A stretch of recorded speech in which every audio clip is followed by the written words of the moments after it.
because there was wasn't there flames or something like that? Yeah, that burned them off. Yeah.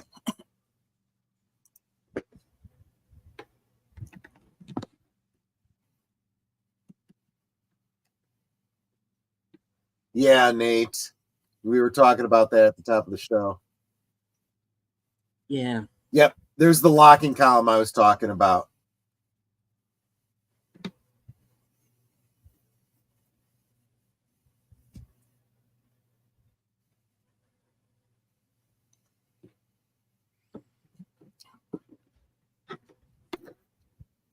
Yeah, back then, if you were talented enough, you could take a car with a flathead screwdriver. That's all you needed. Yep. Yeah, that's kind of what we were talking about, Pootie. We were, saying that back then you actually could hotwire a car that this way. You can't these days.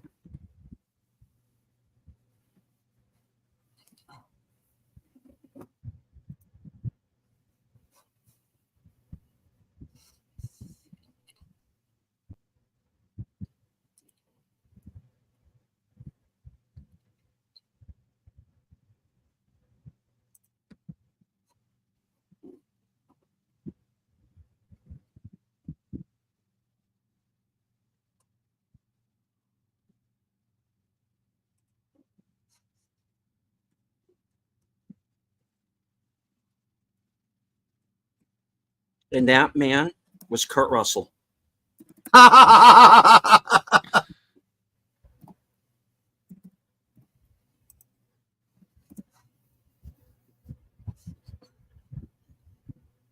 that's why they're trying to kill you so your son won't be born. Yeah.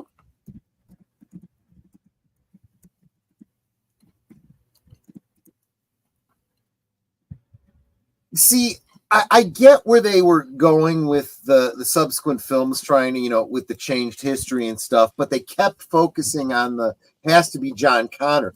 The second movie would have been the time for them to make the shift over and have him as a kid already getting other kids together and teaching and so on and so forth, so that if they did finally kill John Connor, before Judgment Day, doesn't matter because there was already like 100 kids already prepared for Judgment Day.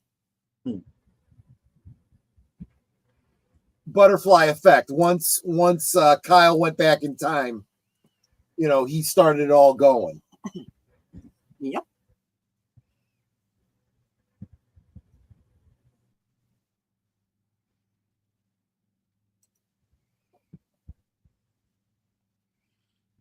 I wonder how many cars got wrecked during the filming of this. This movie had a low budget. I can't imagine they wrecked that. Well, movie. Look at the damage that they've actually gotten, though. I mean, things like a broken windshield, it's actually pretty easily replaced. And these are pretty much beater cars.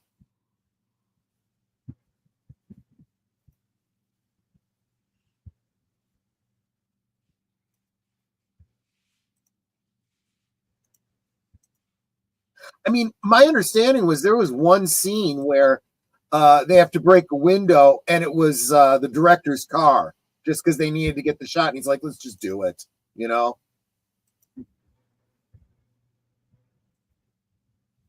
Many cars were harmed in the production of this film. That's right, Samuel.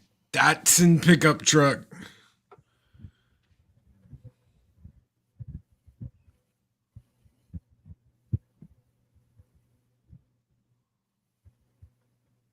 Yeah, this is also 1984 because, about a decade or 2 decades later, they wouldn't have even said that. They'd have just shot.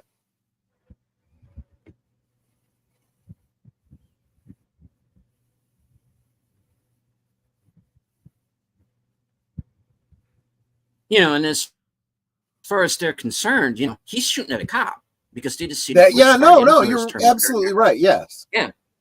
Which is why she had to talk him down. That's the other thing. Again, he's the soldier, right? None of these people society and cops, and none of that means anything to him.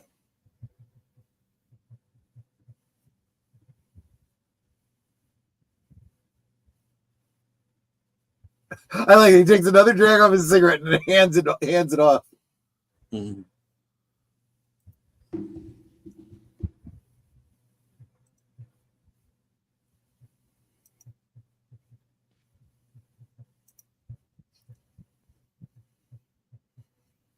Oh, here we go. Man. Yeah. This would make a wonderful case study. Could make my career. Yeah. And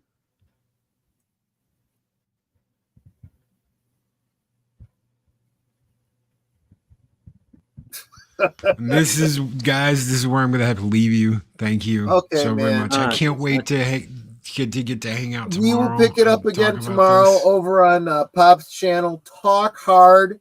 You and Pops and Ironcaster and help me out. Squeak Mouse. Squeak Mouse. There you go. We'll see you tomorrow. That's 4:30 my time. It's 5:30 on the East Coast. Yep. Over on Pops' channel. I've got it out on my what do you call it? Community tab. So everybody, have a great night, Loki, and we'll Friday Netter gets paid. We'll contribute a little bit more. Thank you for what you've done. Seriously, thank you. Oh, very absolutely, much. man. Thank you for everything you've done for this channel and this community, man. Yeah, and I'd love to have you on Thursday Things again. Yeah, if you can spare a Thursday night some night for Netter, she'd love it. I will. You have the first one I have. she'll DM you later. Thanks, man. Thank you, easy. guys. You two deleted, dude. We never get to hang out enough, man. Take care, brother, and I hope I get to see you again soon. Right on. I have to agree with what Big Al says all the time. This is our social life.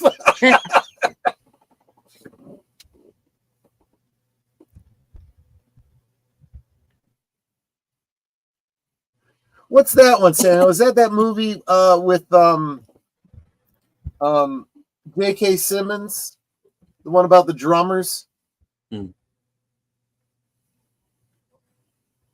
Was it like Rim Shot or something like that?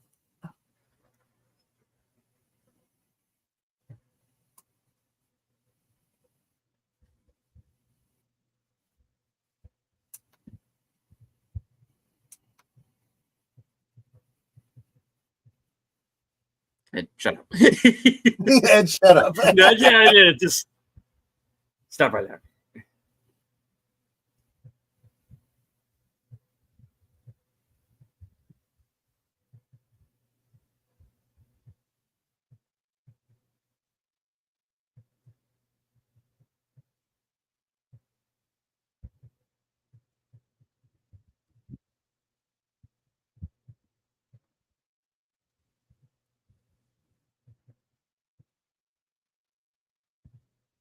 Rim Shot would be Gene Simmons. Okay.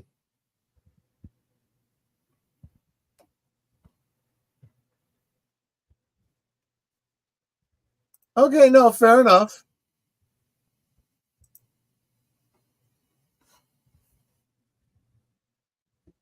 Oh, thanks for getting that again for me, deleted.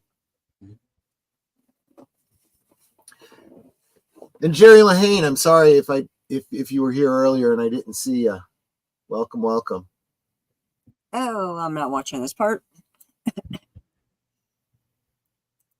And yeah, I'll be talking about 9/11 on Friday.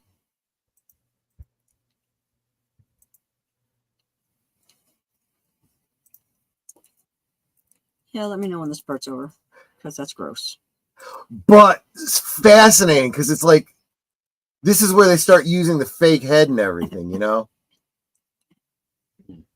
So gross. DJ says, yeah, Netter, you said hi, but I appreciate your diligence. Well, it's like there's so many people in the chat. I'm like, did I say hi to everyone?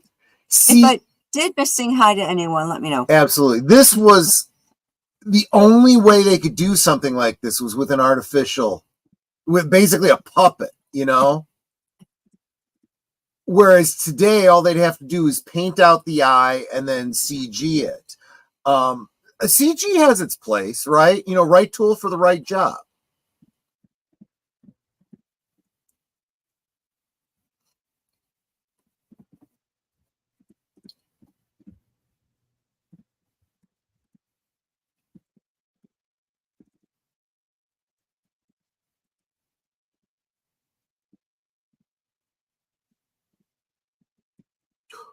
Whiplash. Okay, that's what it was. Okay, thanks, Nate.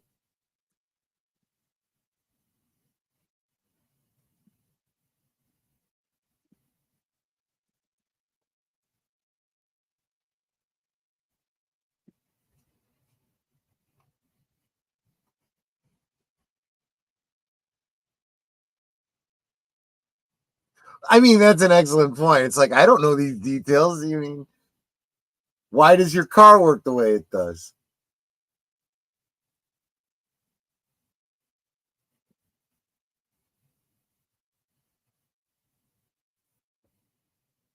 Unless it's like real, right?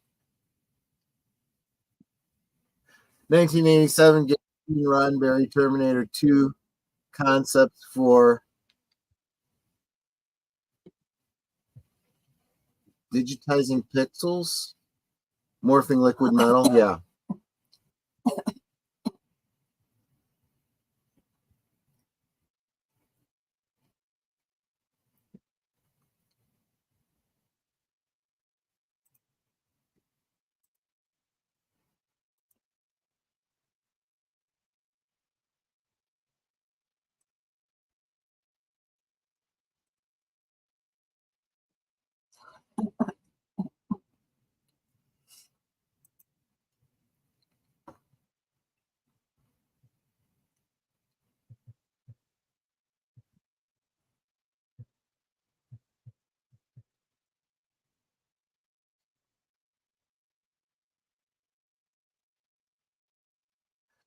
Yeah, we're going to make this illegal for you to own in about 20 years. But for right now,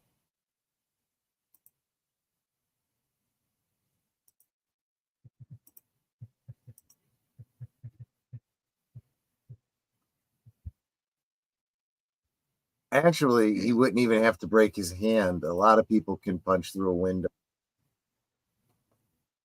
Well, it depends on the thickness of the window.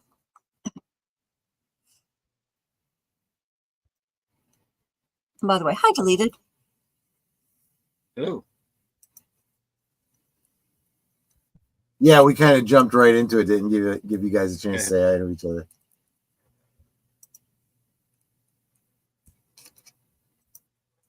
And John, you're changing IDs again on me. That's his evil twin Skippy. Yes, exactly. There's 3 or 4 of them, but that's okay.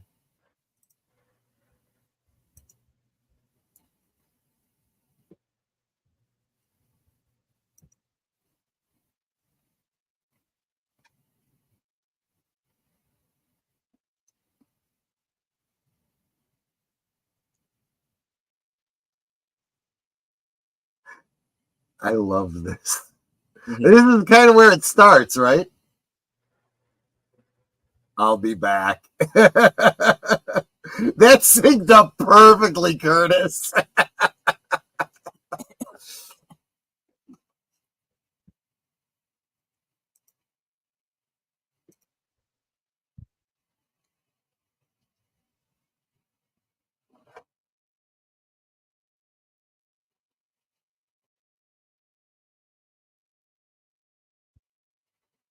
As soon as I saw the thing coming through the wall, I would have been standing up, just not just sitting there behind the desk like, oh, there's a car. Yeah.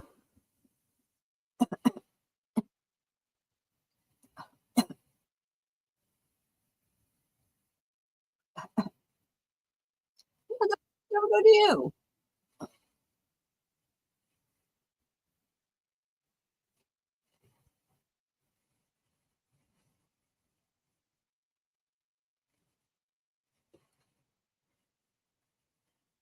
like, where else am I going to go? Out the now, back. I suppose from the police point of view, okay, this Reese guy wasn't acting alone. He had someone else working with him, whatever. And he hasn't had to reload, so he's got magic movie guns. Right. Well, no, Arnold's got a whole crap ton of guns. He's just gonna, go through them until they're empty and then pick up another one. Mm-hmm.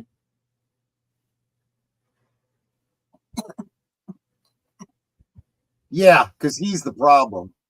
Mm-hmm. Yeah, but he probably saves this guy by knocking him out, though. Yeah. That's right. Yeah. This guy will probably be alive tomorrow because he got knocked out by Kyle Reese now.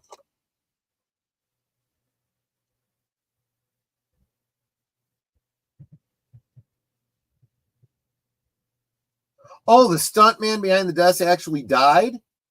That sucks. Stuntman that did what? So in the previous scene, the stuntman behind the desk actually died. That would be the first time hearing of that. Okay, now I'm going to Google it. And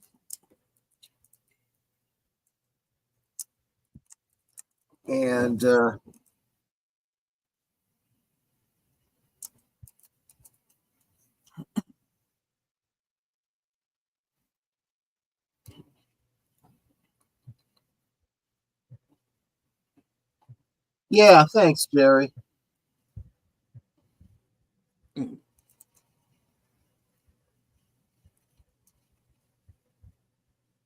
Okay. Whoops.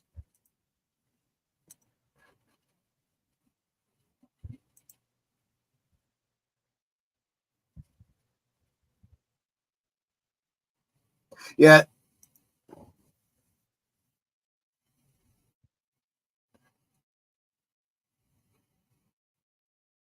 See, it's like she instinctively knows he's there to help. When the other guy comes in shooting the place up.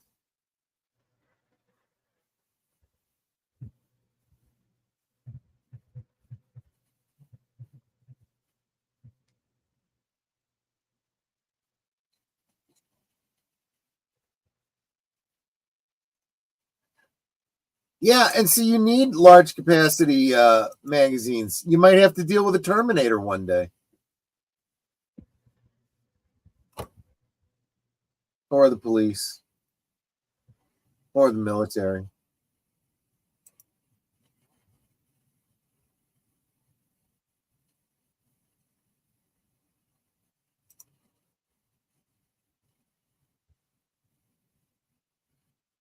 And they're out of gas.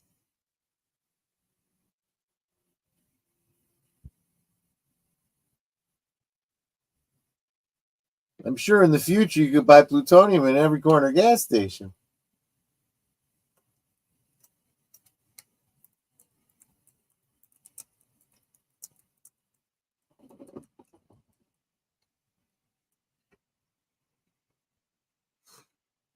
I'm not finding anything on a stuntman dying during Terminator. Yeah. So it might be just an urban legend.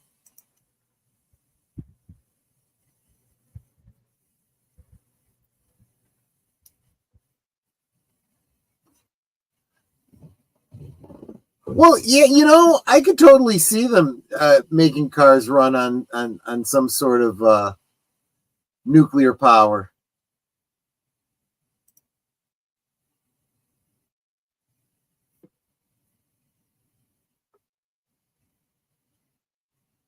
I thought Reese was his first name.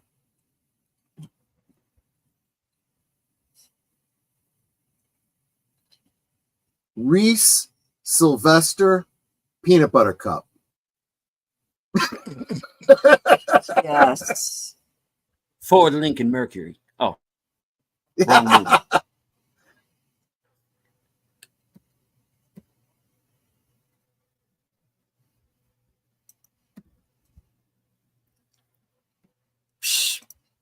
I get shot like this all the time.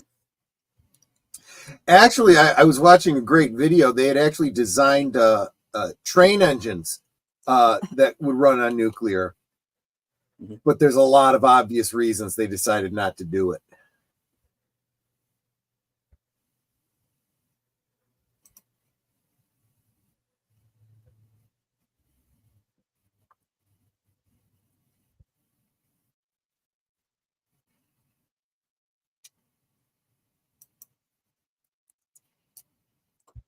In fact, he looks a lot like me. Played by several different actors. Yes. They pick one, you know.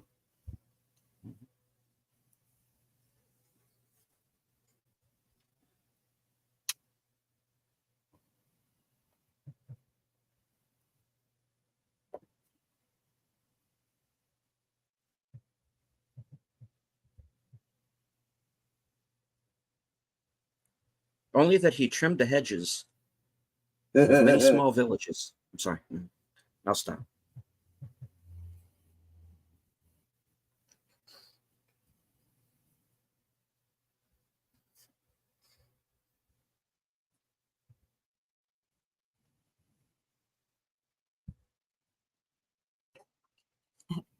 You know, they so deified John Connor. She's almost like, you know, Mother Mary.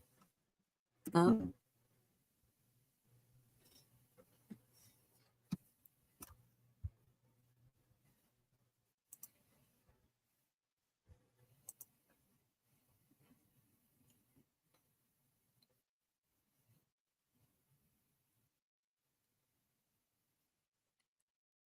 That's fine. They can run things on hydrogen, but they're going to decide not to do it for the same reason they've never made cars that run on hydrogen. If you're in a car accident and that hydrogen starts to spill and burn, you can't even see the flame.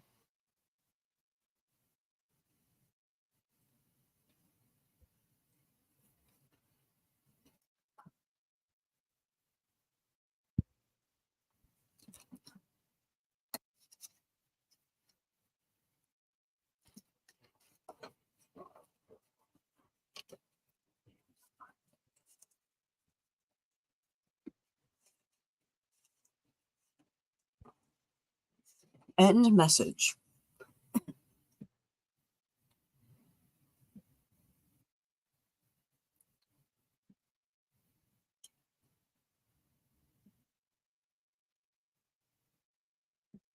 Yeah, it can't explode, just like that Hindenburg couldn't explode, right? A minute ago, she's freezing. Now she's fine. Yeah, that's because it's they wrote it in the British.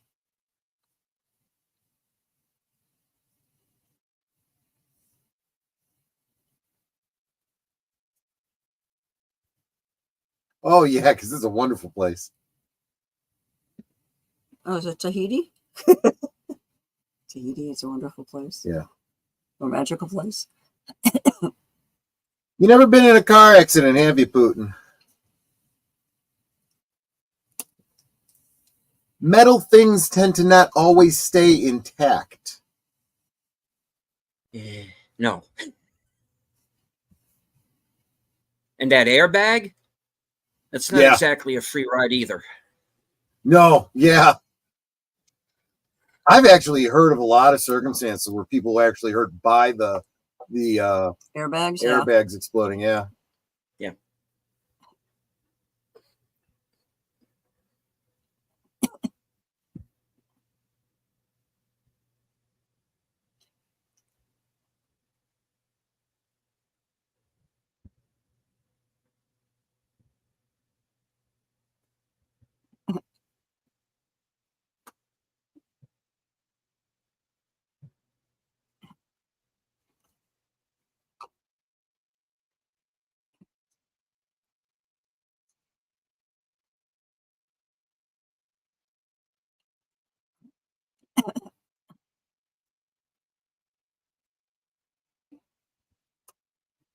Right.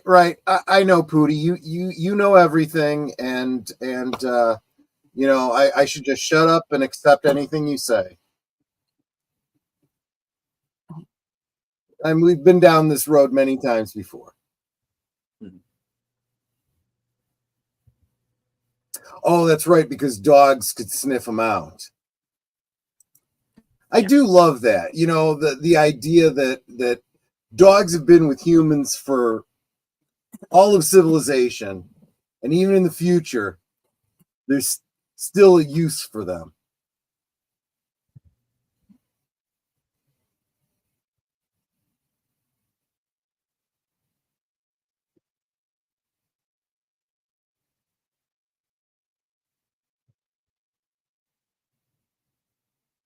Oh, that's what's on TV tonight.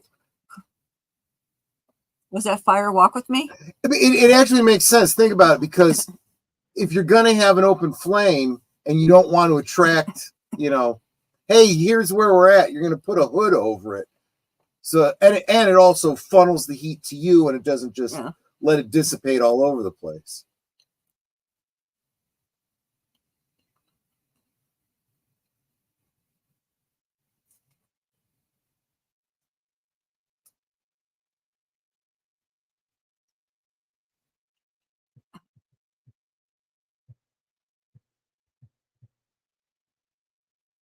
Yeah, it's like, does he tell her about that?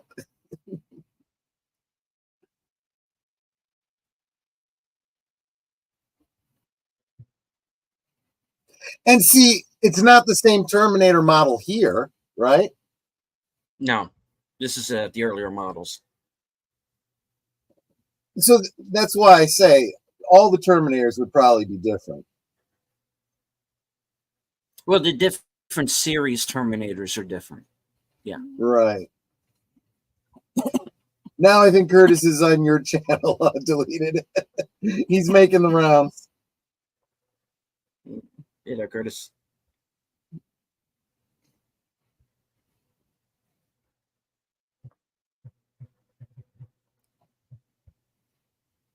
And hello to everyone who is joining my channel. Joining in progress. I was not expecting to actually be part of the show. I'm just subbing until Sin can get things prepared on her end and join us. She may not be able to, but you're always welcome. That was also a great dissolve, right? As the picture burns, right? Dissolves right into her face. I mean, there's some really great cinematography in this.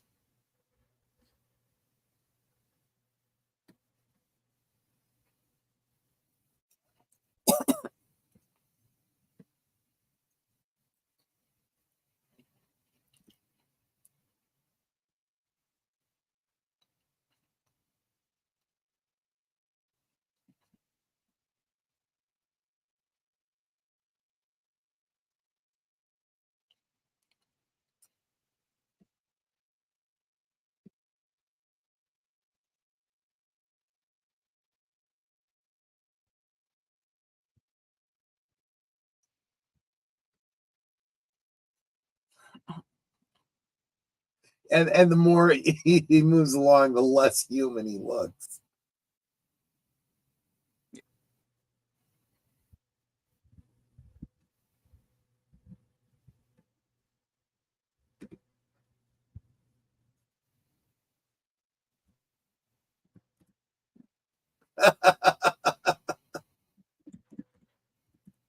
He goes through the possible responses, and that's what he comes up with.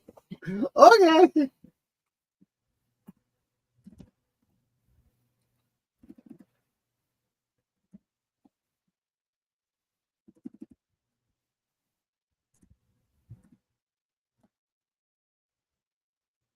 The Tiki Motel.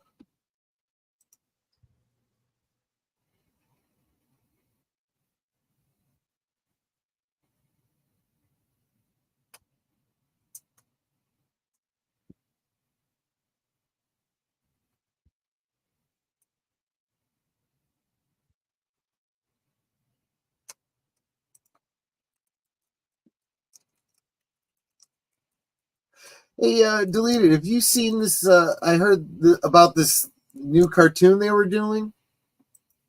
Oh, the Terminator Zero. Yeah. I have not seen it yet, but I've been I've been hearing some good things, so I might be giving it a look. Good. I'm kind of wary now when it comes to franchises, so I want to. I know, right? Be careful.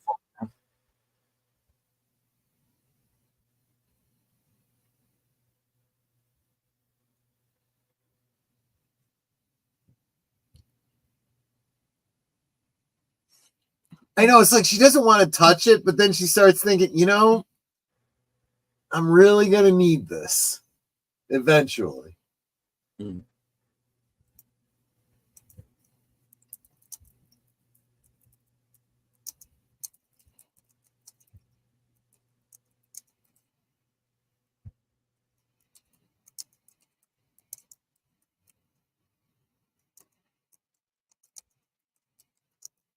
Was the super messed up part that nobody ever brings up.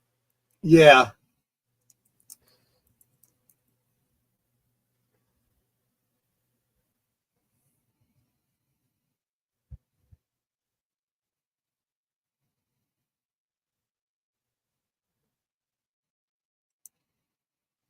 Yeah, Mom's dead. Yeah. Although they hit all those points too, then in the second movie too, But this time there's a Terminator on the other end too, who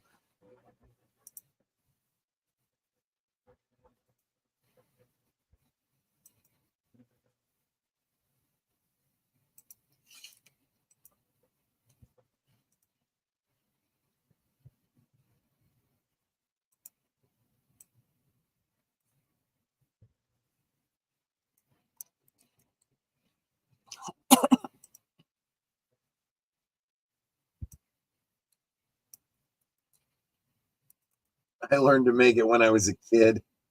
I mean, it really tells you about the world he came from. Trenton, New Jersey. No. Sorry. Yeah.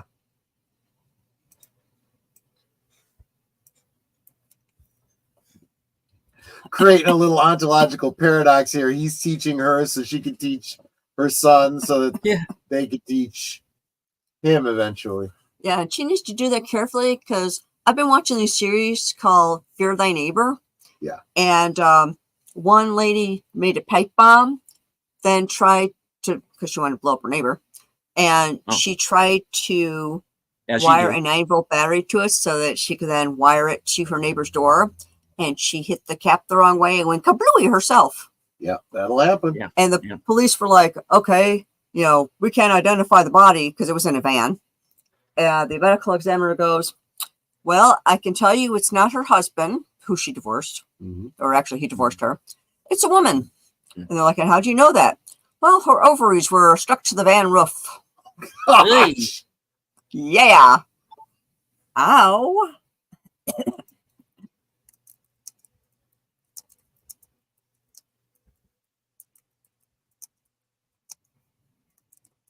See, that's the realization, right? This isn't just I get past this one guy trying to kill me, and when that's done, it's over.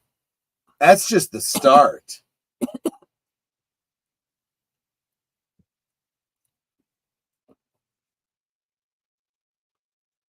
I mean, it is balanced nutrition if they're trying to limit the population.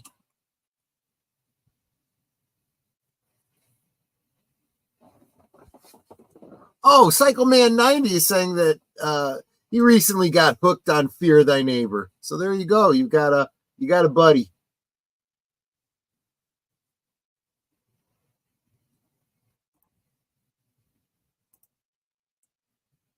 And welcome, by the way.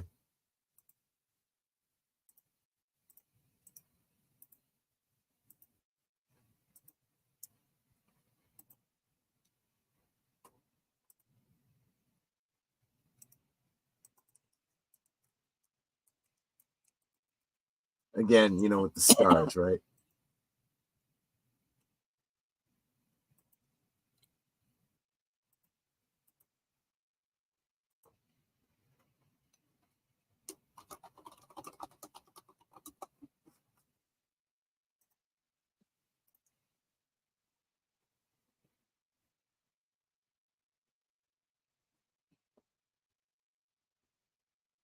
And hello to Outlaw Bill.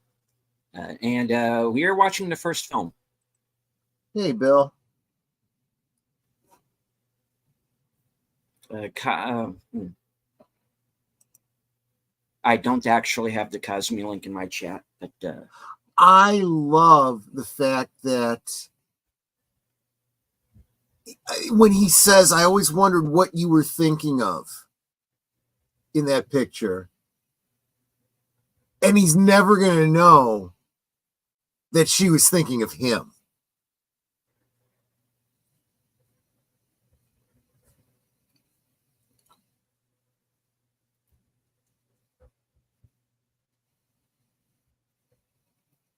I'd feel a bit more careful with those pipe bombs, dude. Okay, I missed something, Curtis. Who's not a stalker? Kyle? Well, yeah, he kind of is from a timey-wimey sense. Yes, we are. And if you want to watch along with us, the Cosme link is right above.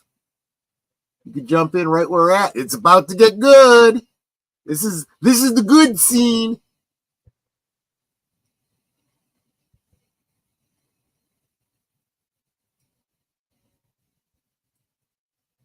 This is why the movie needs to be R-rated. They're going to have some nookie.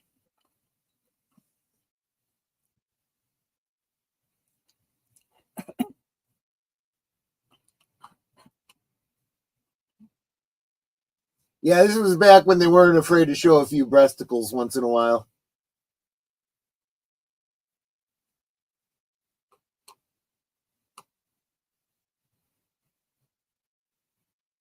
And I love this musical piece too, because it's basically the Terminator theme in a major chord.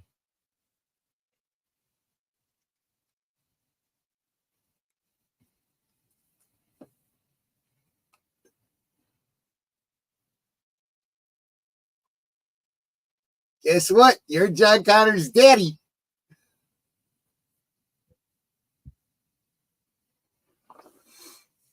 You know, I just found a parallel. Christopher Reeve looking at the girl in the 80s. Yes, Somewhere in Time. Absolutely. That's a great point, Samuel. Reese just got his cherry pop. Yeah, I guess so. Yeah. Oh, I get it now. I didn't get what you were doing with the meme there, Nate. Okay, I'm a little slow.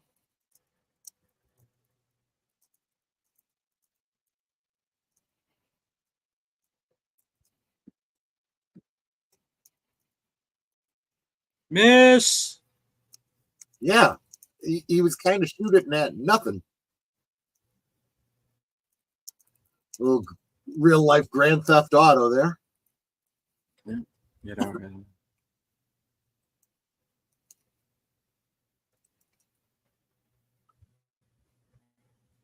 Basically, our Act 3 here. Yeah.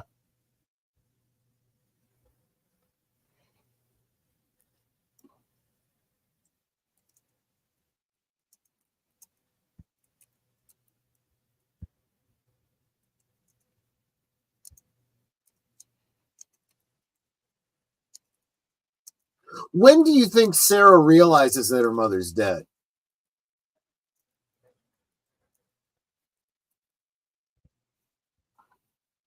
You think she has to like literally go and get confirmation? I don't know, because you see, it never gets brought up again. Yeah. I mean, in the books, it gets brought up again, but not in the film. And I was going to say, she's got to kind of know by the time she's heading down to Mexico at the end of the movie, right? Yeah, at that point, I would think, yeah.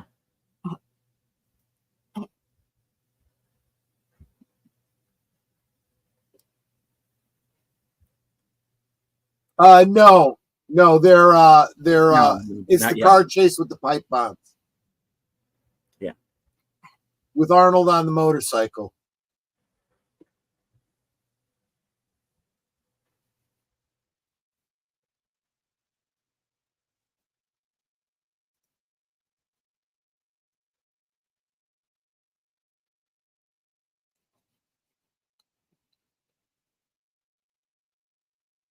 Ow.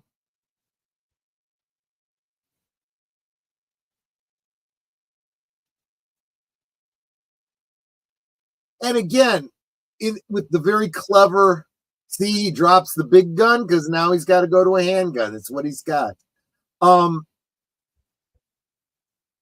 You see, just in this the span of this movie, she starts to get her shit together, right? Mm-hmm. She's still a klutz, obviously, but she's starting to take control. She's starting to do what she needs to take care of herself and Kyle. Yeah. I mean, that's a hero's journey for you.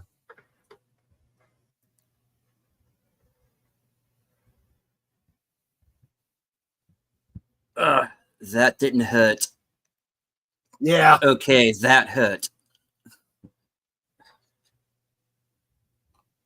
There's always a truck. Yeah.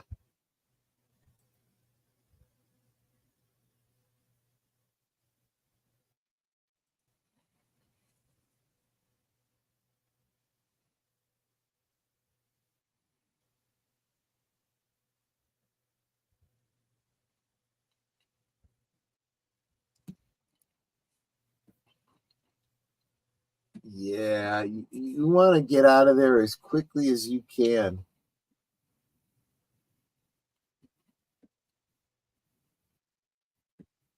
And see, you're already. This is also the same thing that you see in the second movie with the T-1000. It's getting more and more busted up as it goes, starting to malfunction and whatnot.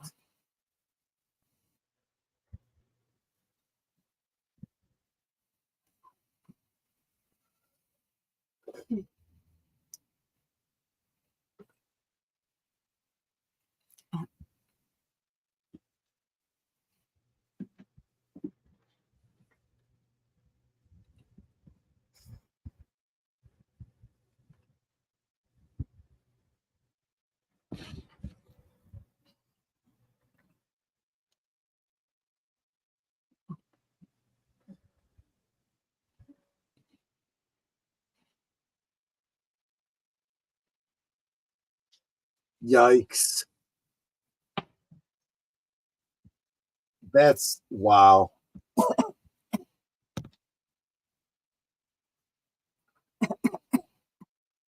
That's right. He's not after Kyle. He's after her.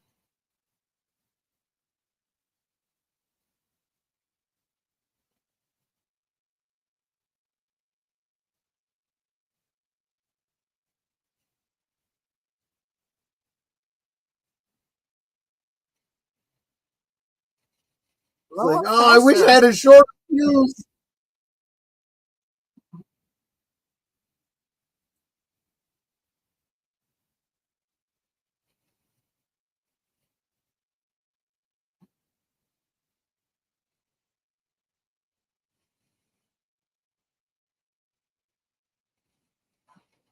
Yeah, that's a dumpster fire. That's what that is. That blowed up real good. Doesn't even need to kill him. He just sees him and tells him to get out. Yeah, exactly. Probably tried to contact her mother after all that was over. It's probably when she realized she's dead.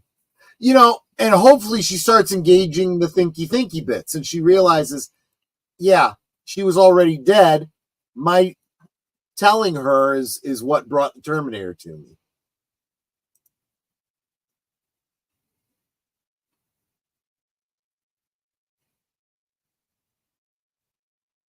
Yeah, it's not over. It's not over, Sarah. It's not over till the fat lady sings.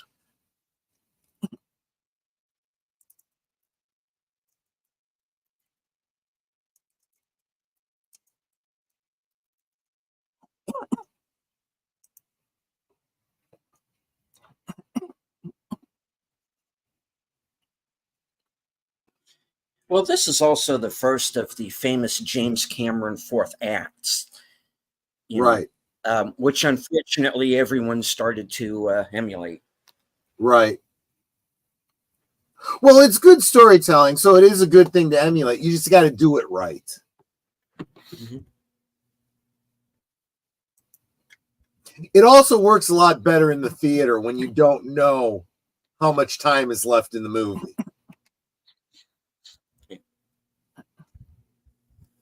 But did ya?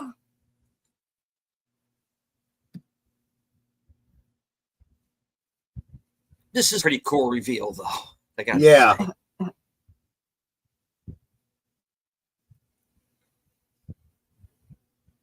She's like, son of a bitch! Like, what the hell is this? And this is, this is where I feel like we're missing something by not using stop motion anymore. Stop motion is great for a scene like this with a robot that's, all herky-jerky.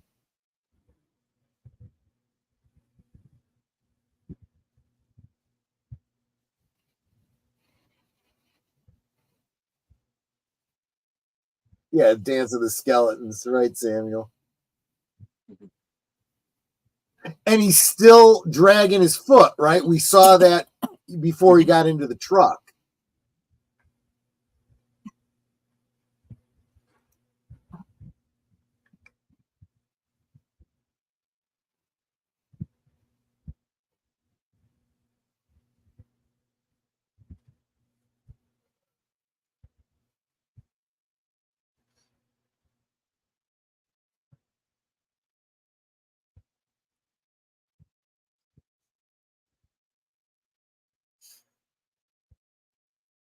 All the noise and stuff, you won't be able to hear them. Noise, lights, movement, yeah. I mean, a semi-intelligent machine is going to be able to pick out people breathing from, machines whirring, but, it'll take them a while.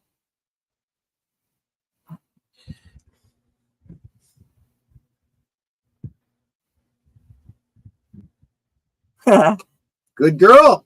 She's learning.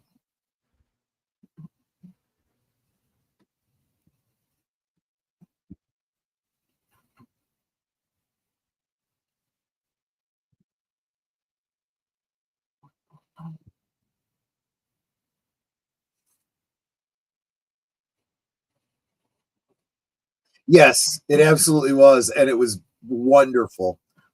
I mean, you could tell it's stop motion. It doesn't matter. It's still awesome.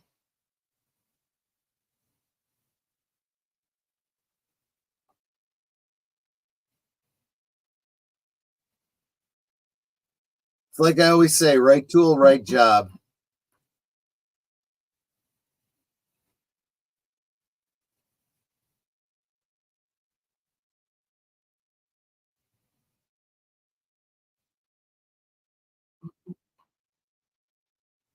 That's interesting. That gave them away, but that's exactly what's gonna end up stopping him too.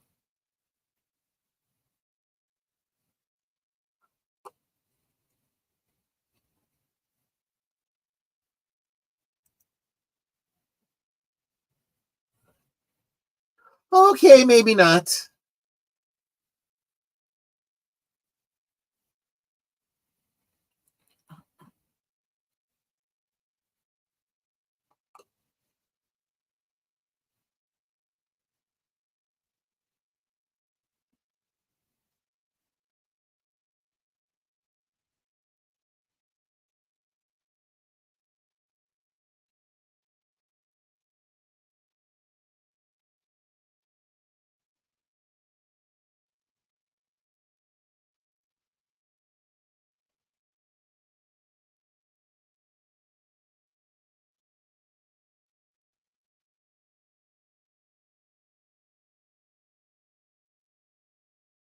You get a little like Jason and the Argonauts here.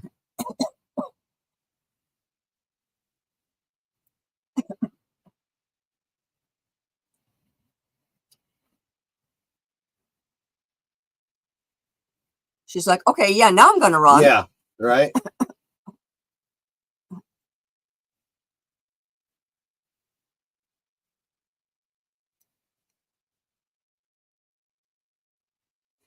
Okay, see if you could come back from that. Well, he kind of does.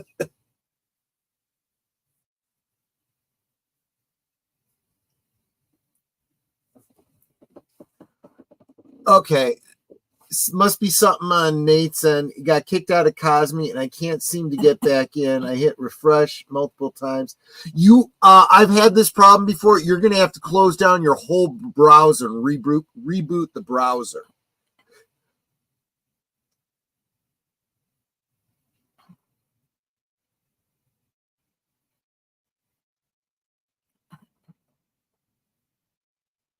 What was that? A piece of shrapnel in her leg?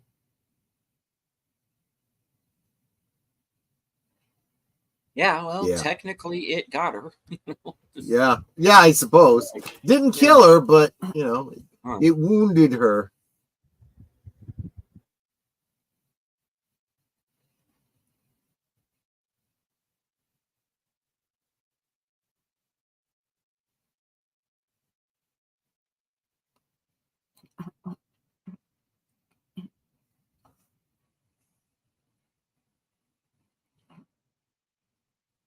See, and this is another good one too, right? None of this, he gets his last word in and it's all sappy and what. Nope, he's dead. That's just how it is. And she's going to see a lot more of this. And again, exactly what he said. He will not stop. As long as he's capable of moving, that is his mission.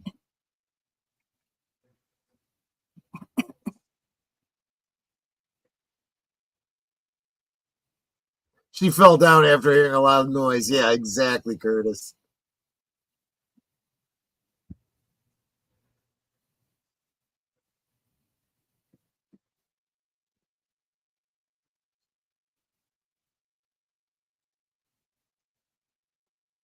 Yeah, I still can't believe they actually got away with that headline. But there are still people believing it. That's why they get away with that crap. Yeah.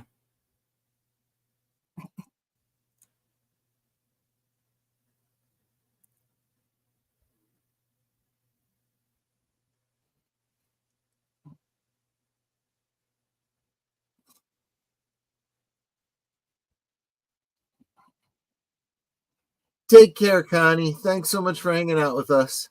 Yeah. Take care, Connie. Feel better. Yeah, get well soon. Get some rest.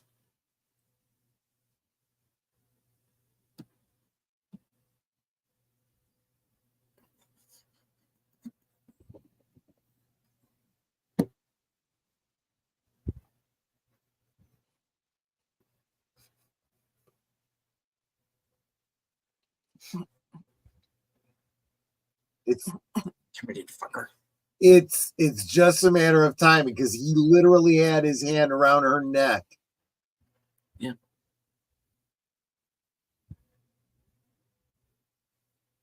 Is that really a hand, though? Well, whatever. Manipulator. Would that be a digitizer? Yeah. Exactly. Now he's gone. Yeah. But he left behind an arm and a chip. Yep.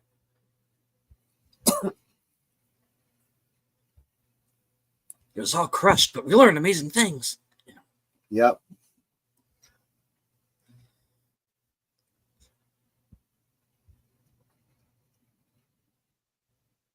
Yeah, he's all dead.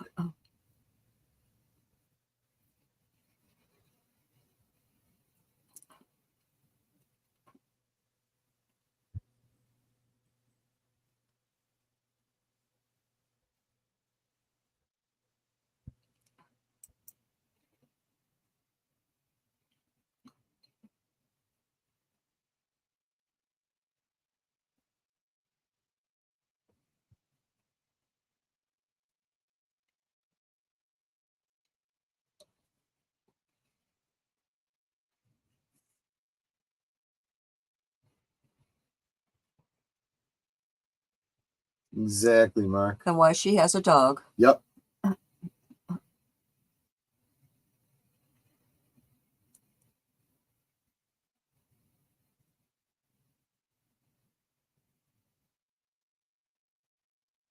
Those watermelons are just begging to be run over. Yeah.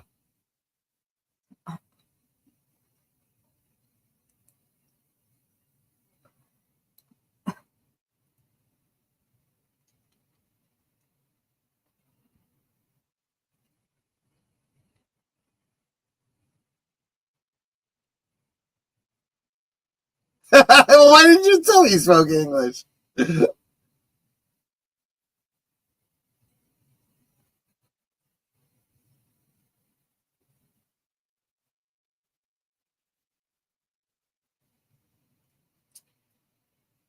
Just that sentence alone. Yeah.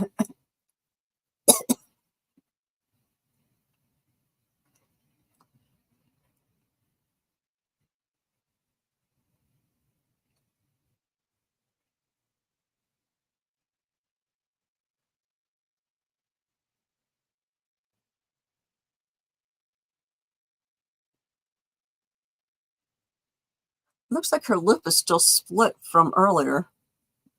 Could be.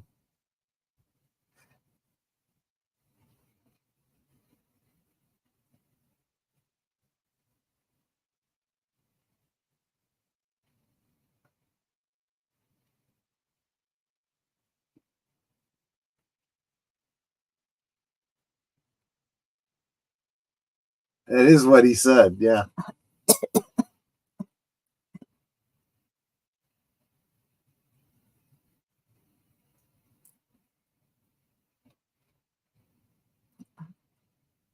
And that's the picture that, exactly. That he had. Yeah.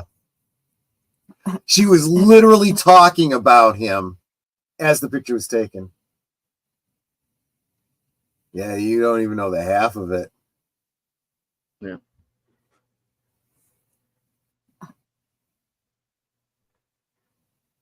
I hope she's got a cover for that Jeep for the inclement weather. Well, yeah, it's a convertible. I'm sure that there's a cover in the back.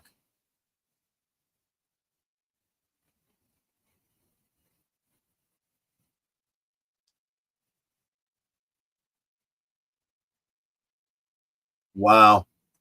That's a heck of a movie. It really is good. Yeah.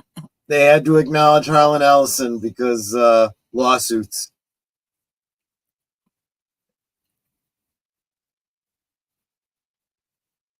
Yeah, good one.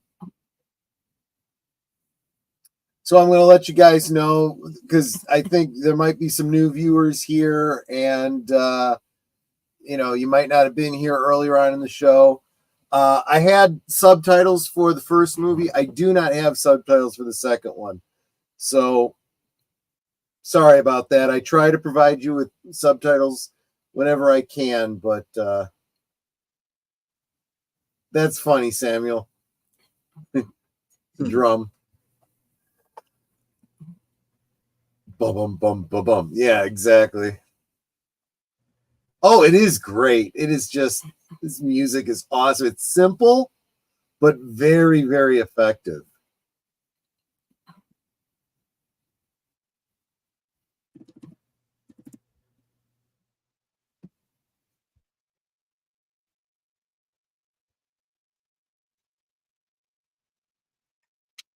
Oh boy. Yeah, honestly, I like the second movie. I still like the first one best. It was simple, The second one was great. They really should have stopped for two. Not that they couldn't have done, the future war and all that kind of stuff that leads up to the beginning of one, but they blew it. They screwed it all up.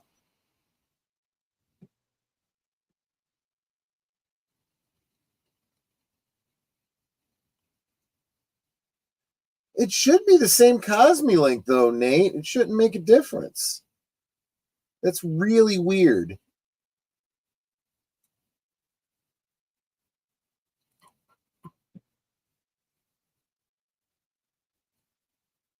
And I especially like the sound of the metal on metal. Yeah. I'm guessing that's not actually an instrument. It's just a sound effect.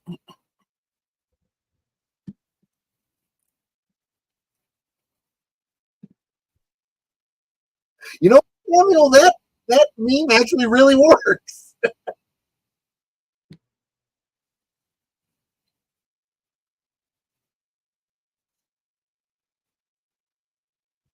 Sounds like there's somebody off camera that's working on a horseshoe for the horse.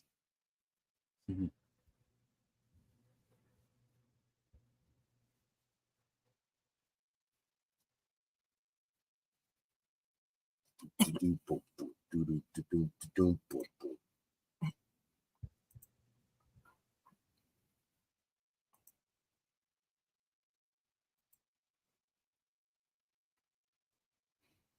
So there we are, the Terminator from 1984. Yeah. A great 80s action film. Brilliant. Just brilliant. First saw it with my dad, premiere night on HBO. Any similarities to actual persons living or dead is purely coincidental, because we know that, you know, the possibility that someone out there has been hunted by a Terminator. It seems unlikely, but it's entirely possible. Hey there, Raider Ridge 760 SoCal. How are you doing? So good to see you. You have probably come at just the perfect time, because we have just finished the first movie. We are going to start the second movie. Feel free to go ahead and open up Cosme. We are going to take a brief 4-minute intermission, and we will be coming back on the other side to watch Terminator 2. So, yes, he'll be back. We'll be back. See you on the other side of the intermission.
Welcome back. Welcome back. Hey, you guys are having some fun with that music in the chat. I intended it to be cheesy. I'm going for that whole late 70s, early 80s kind of a dealio. Oh yeah, I guess I got to change mine too. Give me just a second. I forgot about that. Let's see. Let's go. There we go. And we'll go with the obvious one, I suppose. Just make it easy.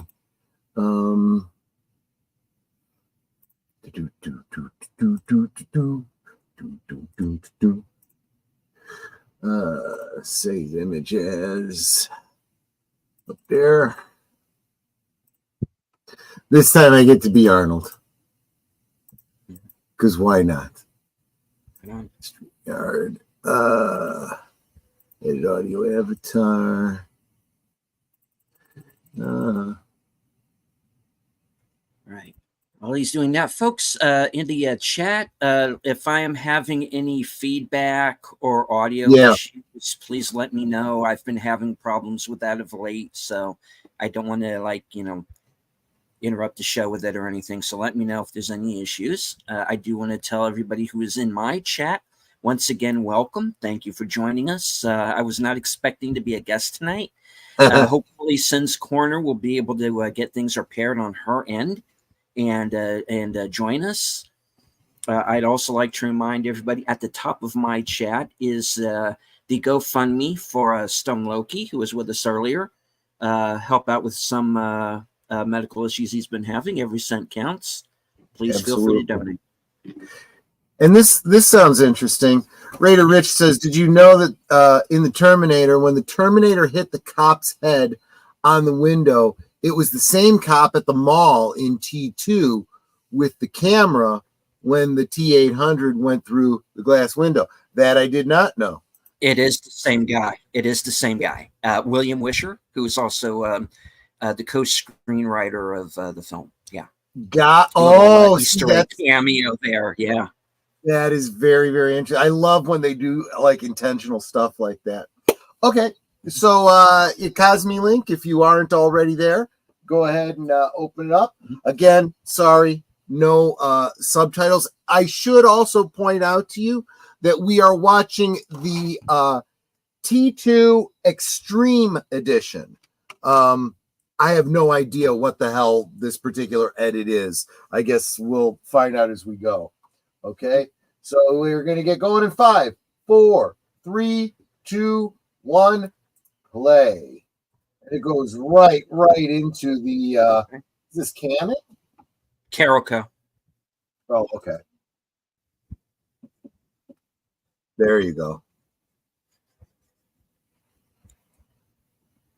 One of those old logos from back in the day that I miss. Right, exactly. Mario Casar presents. And here's another establishing shot. Now, if you've seen the first movie, you know what's kind of coming for the world. And you start looking at the world around the heroes and you go, you guys have no idea what's about to happen. And this is what's about to happen.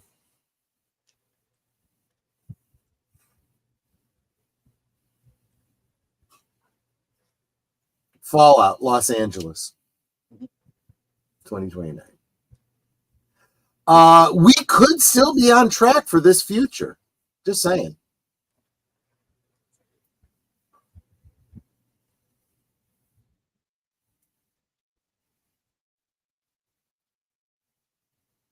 That's less than half the people in the world.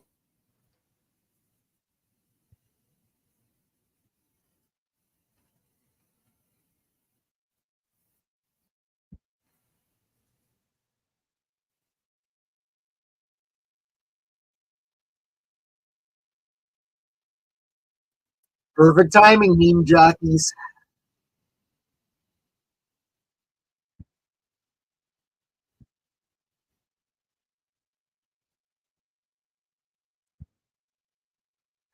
You know, these laser effects here, very much of the 80s, right? You see him here, you see him in like all the sci-fi films back then. I like that effect. They don't do anything like that now. I miss that. That neon purplish, you know.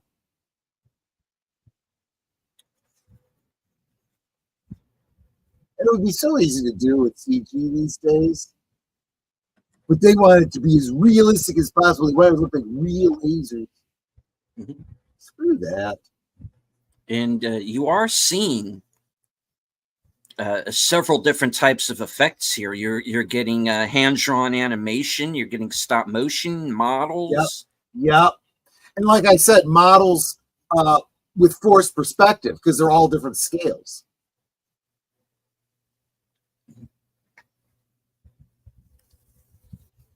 CGI, as we know it, was just in its infancy. And if this is one of 3 John Connors we get during the course of the film.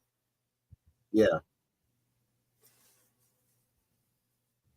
I really wish they would have tried to be more faithful to this base, you know. I'm not having a problem with them recasting. I just wish they would have done better. Thank you. He was talking to me, bringing him food.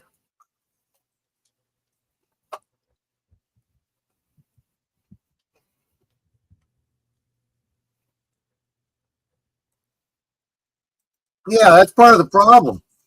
We create AIs and then we give them access to movies like this.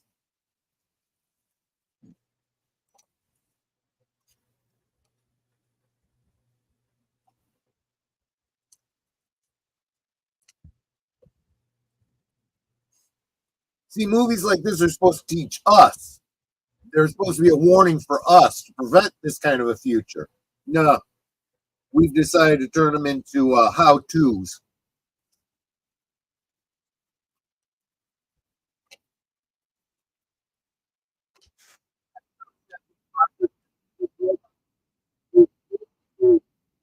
The humanoid shape, the idea of them being, you know, true human infiltrators back in the 50s, we never would have thought of that.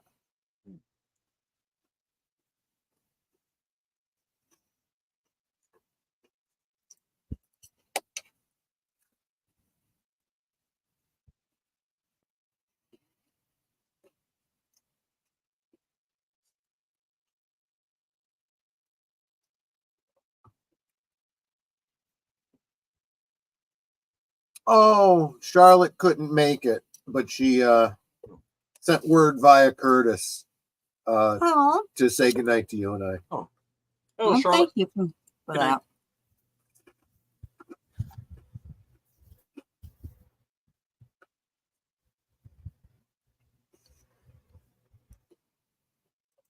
Yeah, I've got nothing against CG, Nate. I mean, I always say right tool for the right job. There are some effects back in the day that weren't that crisp, that little CG would have nudged up. And yeah, we're going to get some CG, the cutting edge CG in this movie.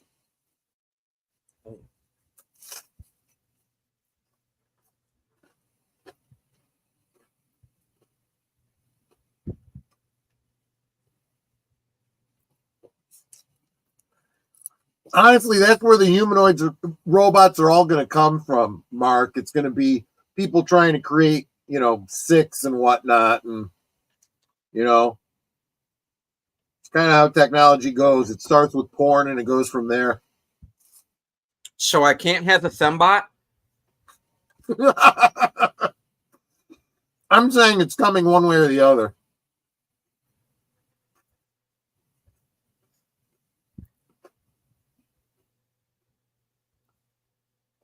Now I'm not used to Cylons cool. looking like Faraday.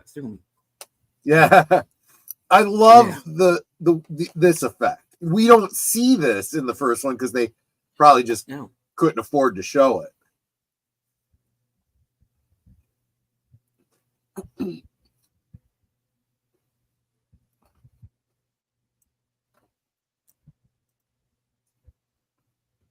Now, like I was saying at the beginning of the other one, This is the big switcheroo. We all know where this is going, but back in the day,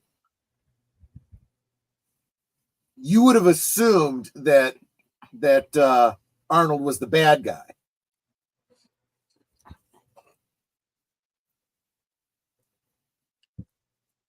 Well, even if you didn't know, I think there's a hint to it in this scene.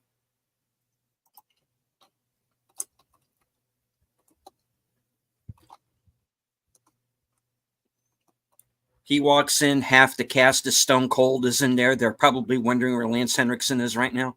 Yeah. And of course, the D. Watt Yoakum song on the jukebox. Yeah, this was when I was in college, and I was a bit of a D. Watt Yoakum fan.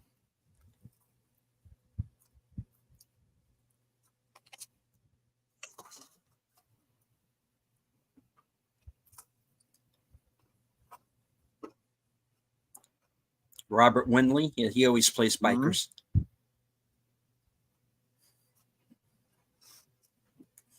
He gets that look like something's wrong. He immediately. Yeah.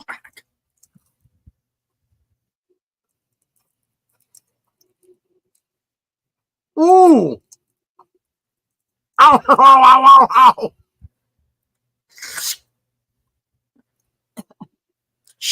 Ow! Ooh!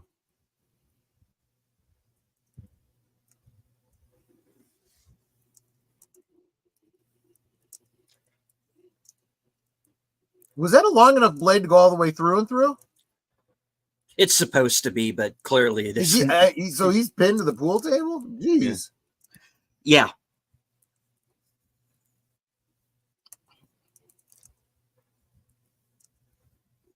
And of course, the hint that he might be a good guy is he doesn't actually kill anybody. So obviously someone has already reprogrammed him for, no unnecessary wet works, Maybe, but at the same time, it's the same situation as the previous. He doesn't kill if he doesn't have to.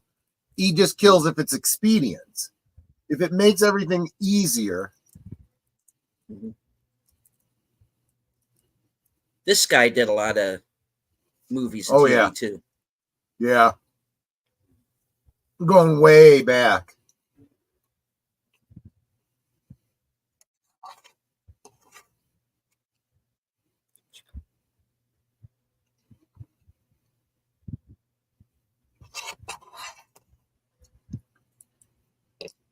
Little editing mistake there. Yeah. I was like, what?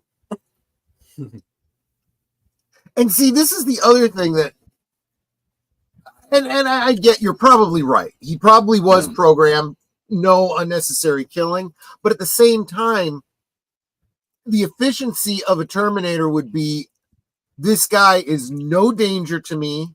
He's not going to stop me in my mission. I don't need to kill him. The ammo is more valuable. You know?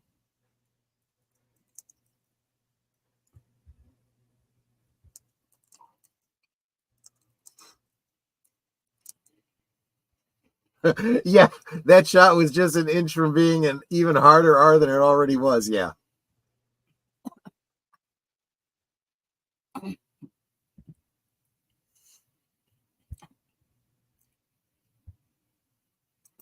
What is it with cops always rousing the homeless in these 80s films? Nowadays, they couldn't care less about the homeless. Part of the problem in their city. Well, they wouldn't get, they'd get sued now. Back then, it wasn't so much a thing. True. And I got hiccups. You gotta be nice to everybody now. Because there's snowflakes out there. Thunk.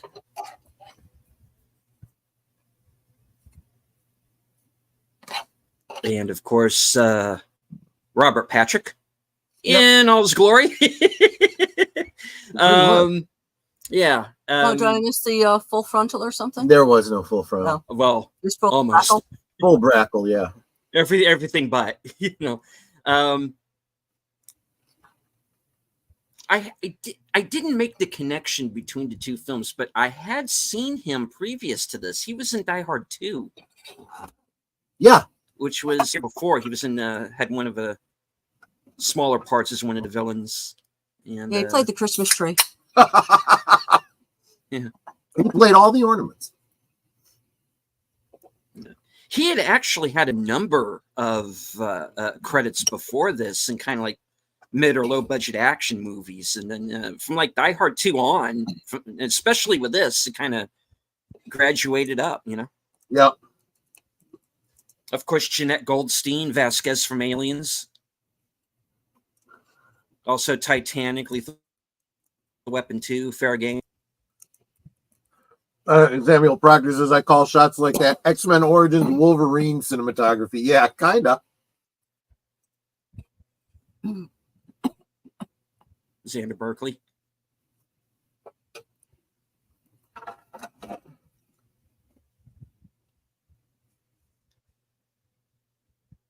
And what was kind of a rare good guy role for him. Yeah, sorry, if you notice in all these old movies, everyone smoked. Yep. You don't see that nowadays. Mm. Mm-hmm. And the beginning of the Odyssey that is Edward Furlong. Yep. Of course, is John Connor.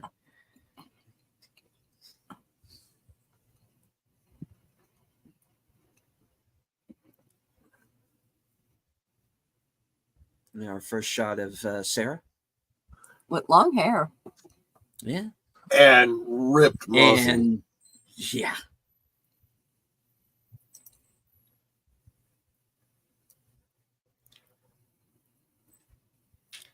I used to have a buddy who, once this movie hit video, we watched this like probably every other day. Yeah. He was like, yeah, and he was always like, Doctor survived the first movie. Yeah. Yeah. He always said, yeah, I don't care how crazy she is, I'll take her. Yeah. Yeah. Oh yeah, that's for darn sure.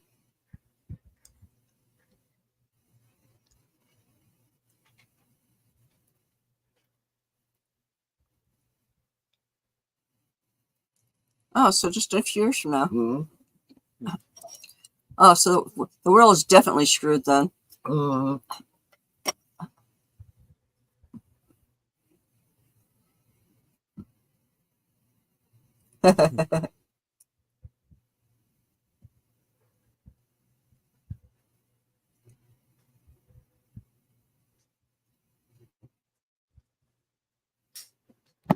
Robert Patrick is a bit more of a normal looking person, a lot harder to pick out in a crowd. Yeah, exactly. And that's what they're going for. That's the natural progression, right? Especially being able to change form. What I don't like is him forcing drugs on her. Yep. That's well, probably one of the biggest problems with the psychiatric field. As soon as they say, well, you're non-compos mentis, well, you also can't, you have no bodily autonomy. What the heck? Yeah. Is this an encoding problem? Did I screw up? It was weird. It's like he got out, they showed her on the floor, then it showed him pulling up again. So let's see if it repeats. Oh. Maybe a screw up on my disc. What's he done now?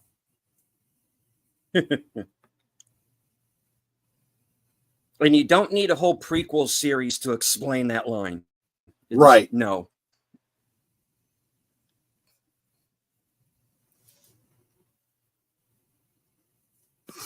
And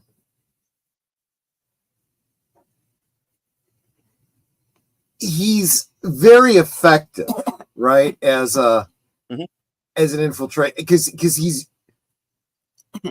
not going to just start killing indiscriminately. He's getting all the information he can, and he's being nice to do it because he knows it'll give him every advantage.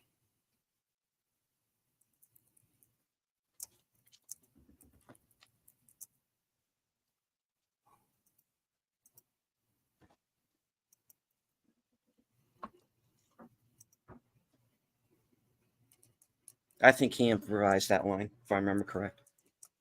Yeah.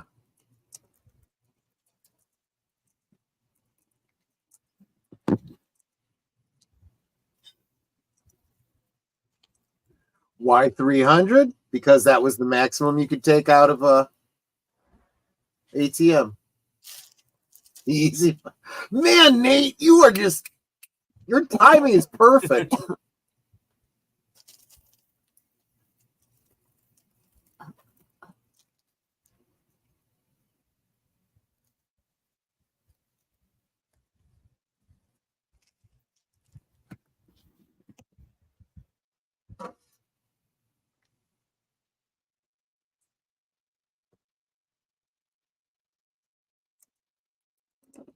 No, she's the cool mom. Yeah. How many moms do you know would do stuff like that? That was just a good weekend for her. I'm only trying to save the world, you know. I mean, here you are stealing money and, you know, being a bum. You're not a loser.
See, and that's the kind of thinking that you saw her eventually coming to in the first movie.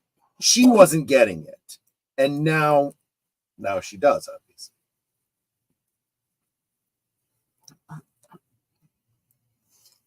So that's when I would pretend that, yeah, I guess I was just dreaming it all just so I can get out. Yeah.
I love the fact that it actually is the truth. And they cut right to it so you can see it. Corporate malfeasance? No. Yeah, exactly. Yeah, that dinosaur balloon back there. I was like, oh, wait a minute. Is this are they putting together Jurassic Park here too?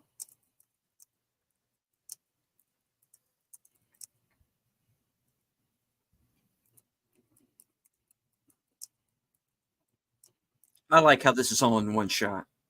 Yeah.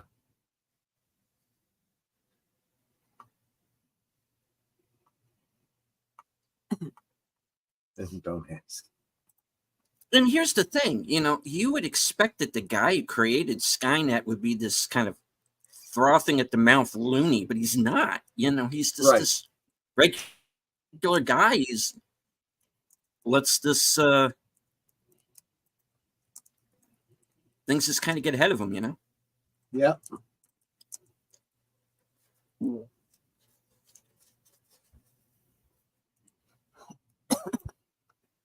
He's not like, I'm going to take over the world. No, he's just like, he's just fascinated with this thing and just trying to figure it out.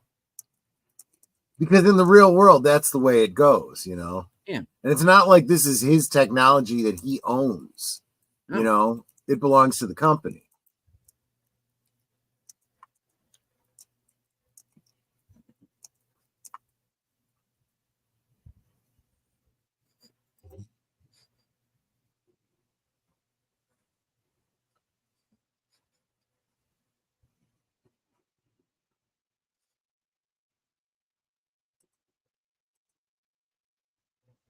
Well, of course. I mean, I would never.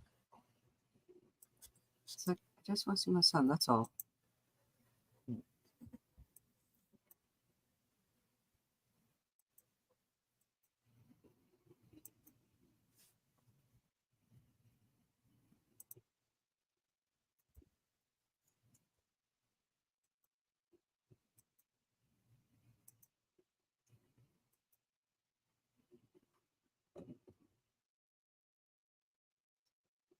Now, see, I think any sane person would do this too.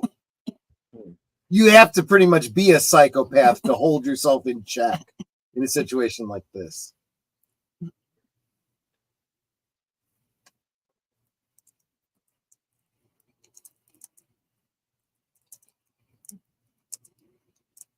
The model citizen.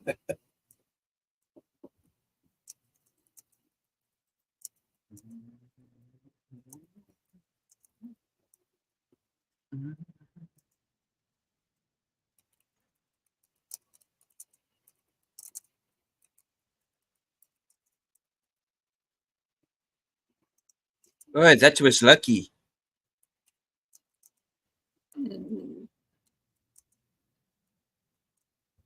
And see, really, at this point, if you didn't already know the story, you wouldn't have any reason to believe that the Terminator is the good guy and that the other one is the bad guy.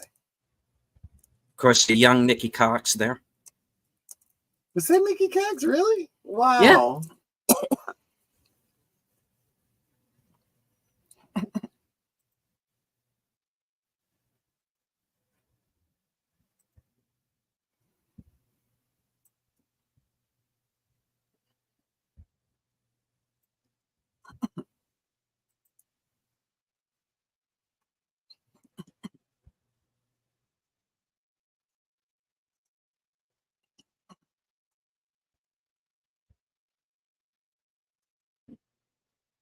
Sorry, man.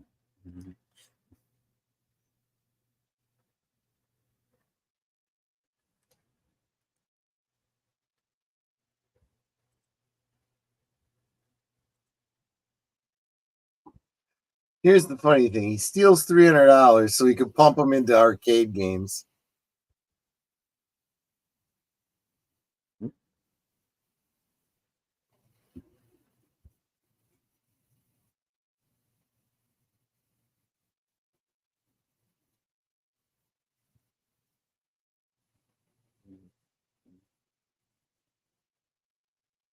Yeah.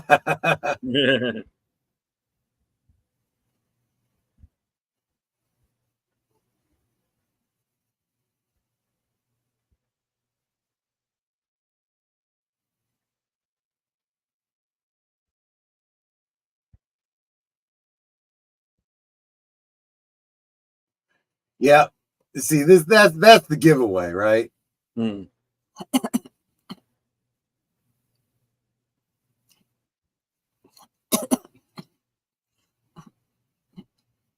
This is the big reveal.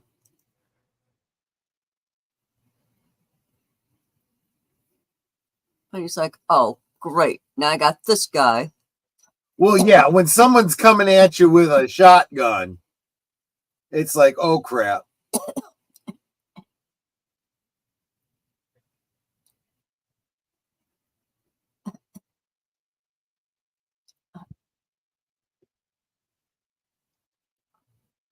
Down.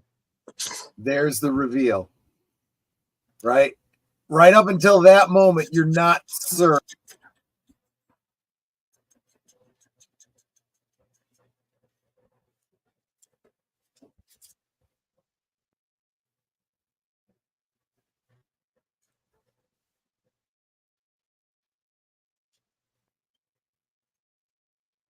You need to aim for the head, dude. It kind of doesn't matter.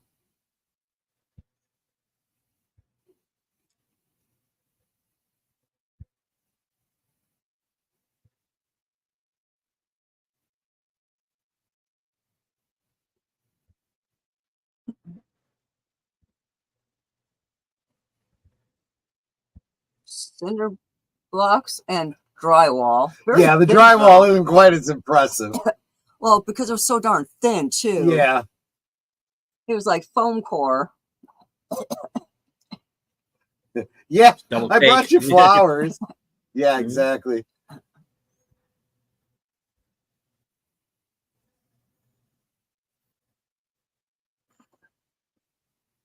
Hey, that guy.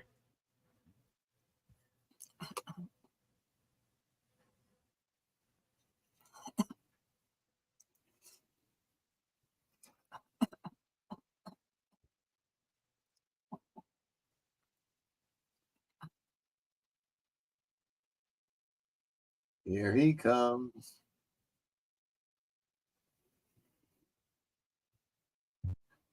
It all starts just in time. Right? Yeah.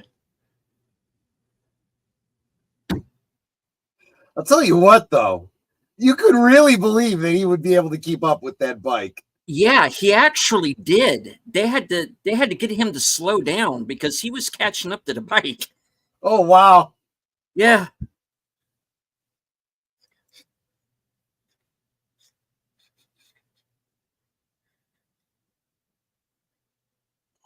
I mean, and his running is so efficient. You know, it's like you'd expect machine efficiency.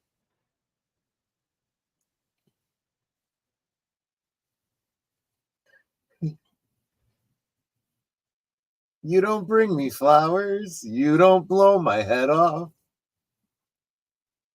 You hardly shoot at me anymore.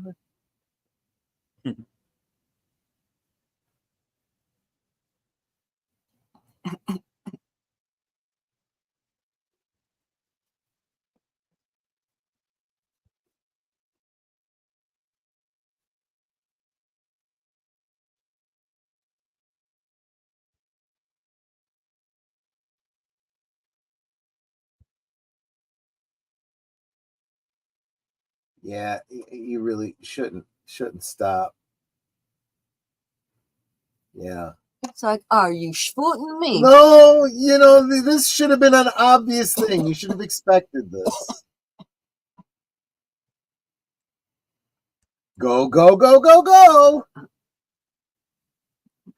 Robert Patrick trained so well for this running scene, they had to shoot it over and over again because he kept overtaking the bike, right? It was worth it, though, because it's purely believable. You see it and you're like, man, I really believe he could catch up to the bike. Yeah, well, apparently he could.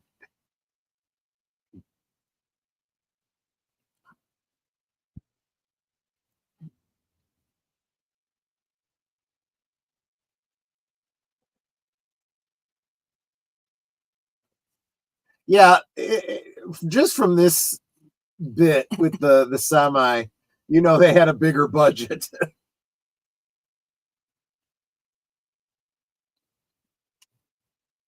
I'm being chased by an indestructible maniac in a black Optimus Prime truck.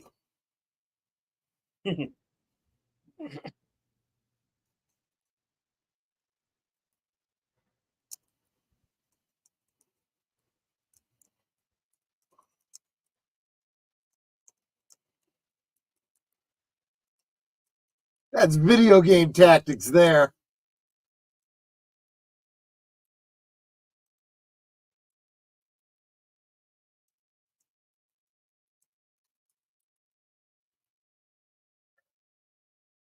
Oh, you just made it into a convertible.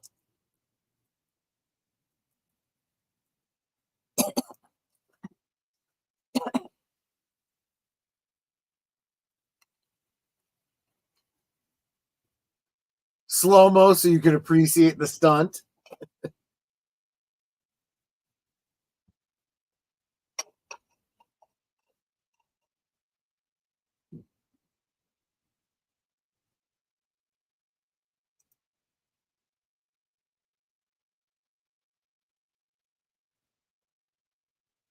That's pretty impressive.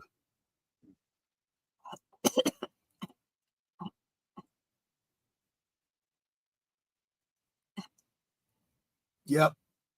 That helps. Boom. Yep, that'll slow him down.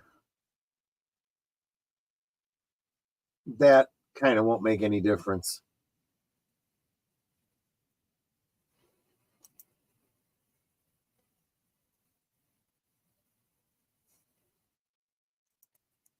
Yeah, no, that's exactly what it's for, Samuel. Yep, lever action shotgun.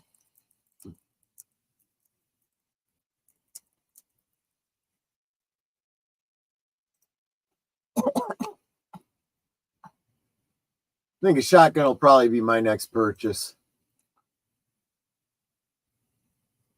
You won't let me have a Sig Sawyer, but you want a shotgun. Yeah.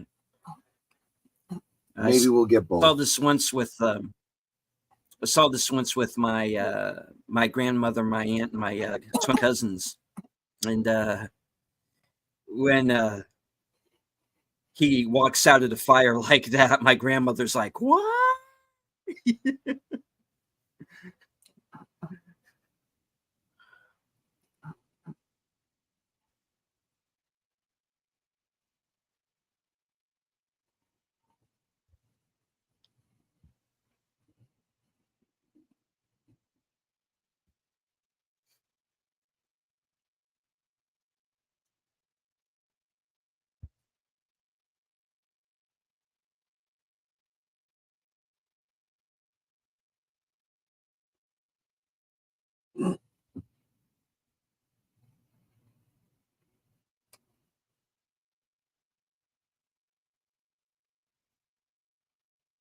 Yeah, and I feel like you could blame Zack Snyder for that, Samuel.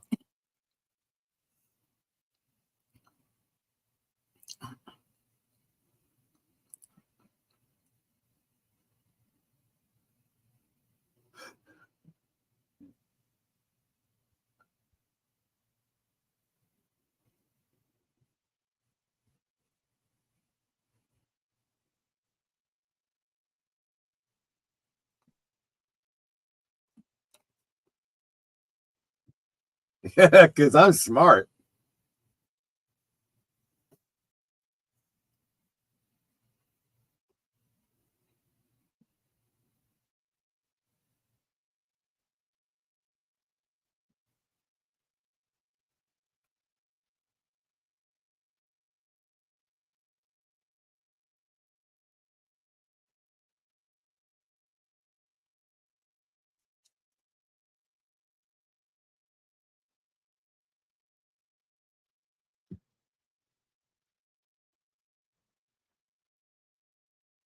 Yeah, I don't know what the heck it.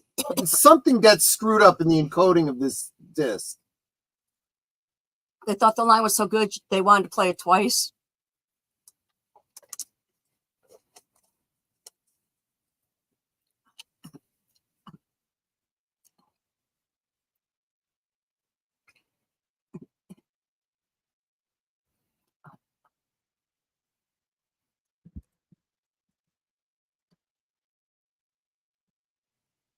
I would.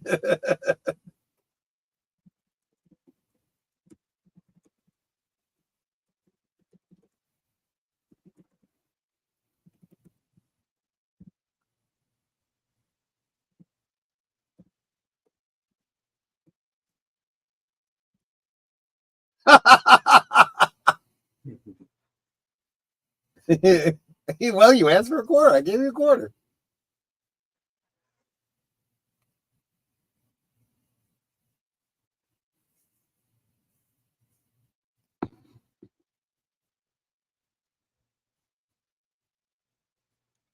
So, I'm sorry, what's her relationship to John? Guardian. Foster parents. Oh, foster. Okay, I didn't know if she was supposed to be like a sister or an aunt or something. I mean, sister to Sarah.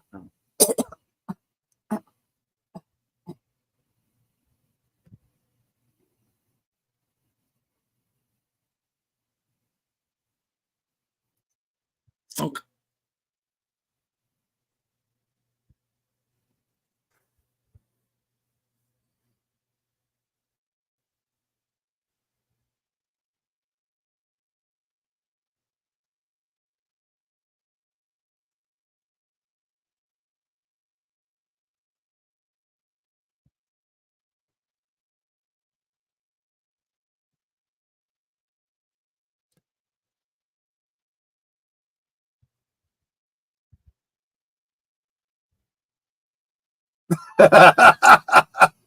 Honestly, he kind of had it coming. I do like that he held the milk carton until just when the camera was on him.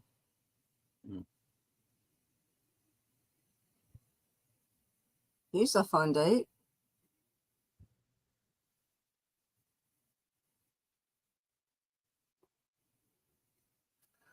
Quick change artist.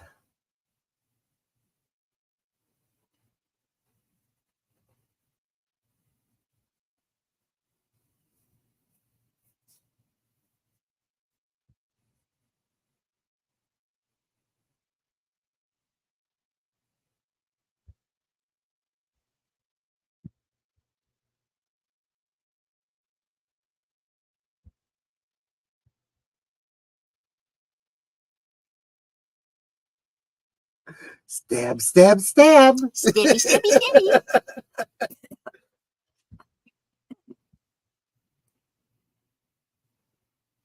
Yeah, that's exactly right. Because this is exactly what I was saying earlier, that they used to write sequels with the assumption that a good part of your audience may not have seen the prequels or the previous films. So you had to kind of explain what they were missing.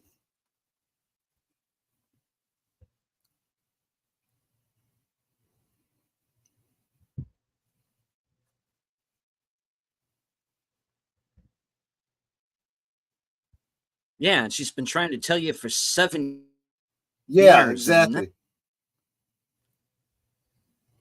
It's like, I knew this was going to happen, and I've been telling you it was going to happen.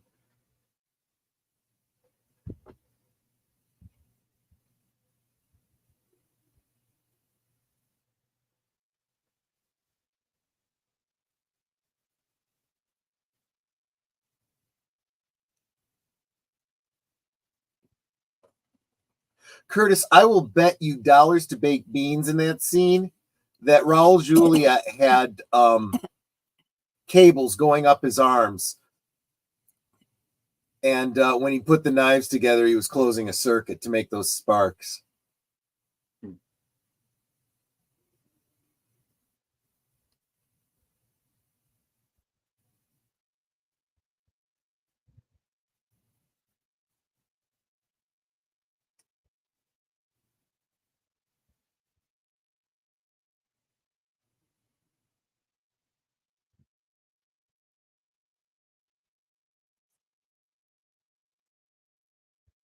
Only it's not.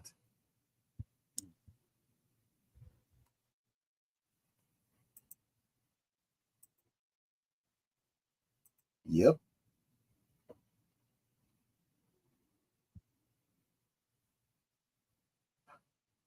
Don't hold me to that, Curtis. I'm just looking at it and guessing how it was done. There might be another way they could have done it.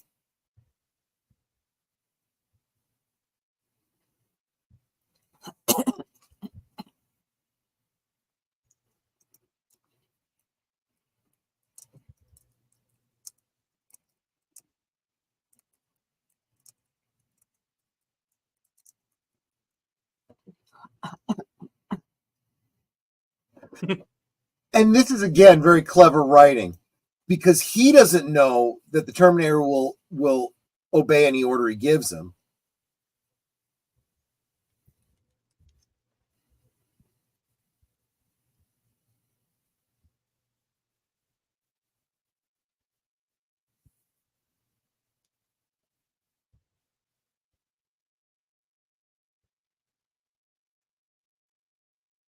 Oh no.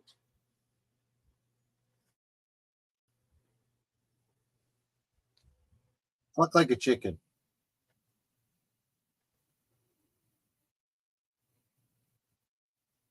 Don't do Batman and Robin.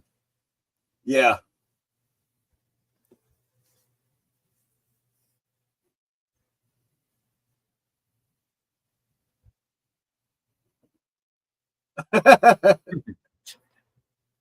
Moi.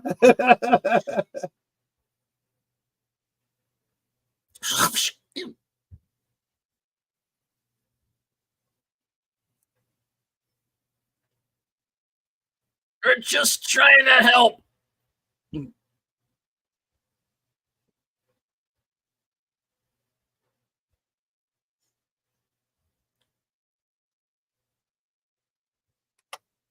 See, and it's this theme that leads me to believe he hasn't been programmed to not kill until now. It's what I do. And I'm good at it.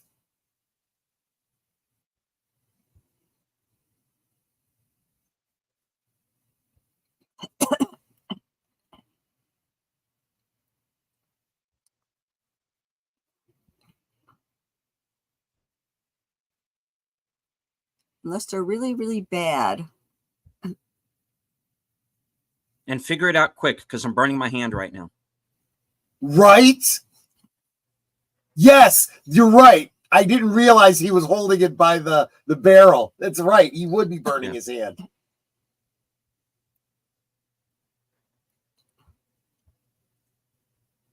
And you don't fire because you're going to shoot your Wiener Schnitzel off. Yeah.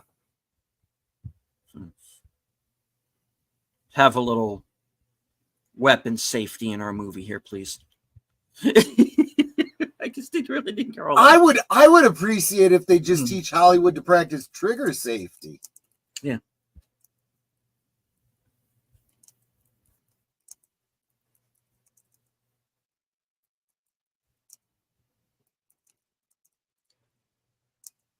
Yes. Oh, I forgot about this scene. This loss. It's right up there with that bit in Dune where Piter. Yeah, no. Yeah, but the story that I heard was that this dude was like the nicest guy on the set, and like didn't really want to be encouraged a little bit. I know it's the scene, but I kind of don't really want. No, let's go for it. Yeah, you'd have to feel really uncomfortable doing that. It's like, it's like, Linda, you're gonna have to give me 100% okay to do this scene. I wasn't watching because I thought she was gonna like stab him in the eye or something. He licked her face. Ew. No.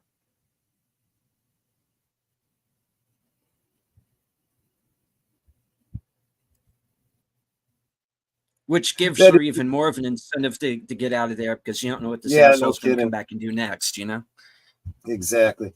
I do like the fact that she uses the closure of the buckle to straighten the thing in order to be able to pick the lock.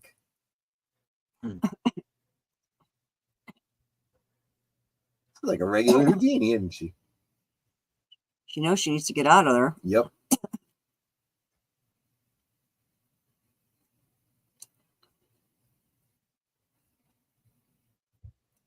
Wow, look at that mullet. Yep.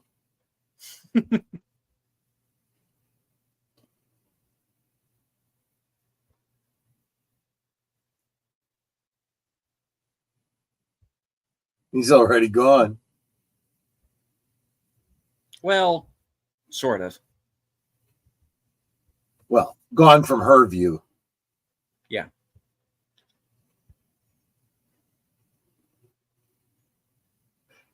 It's amazing what she could do with a paperclip. Alec Baldwin would go beyond having to practice trigger safety. I just mean the dingbats that whenever they pose with the guns, they have their finger on the trigger. Hmm. Yeah, Alec Baldwin is a whole other level of stupid.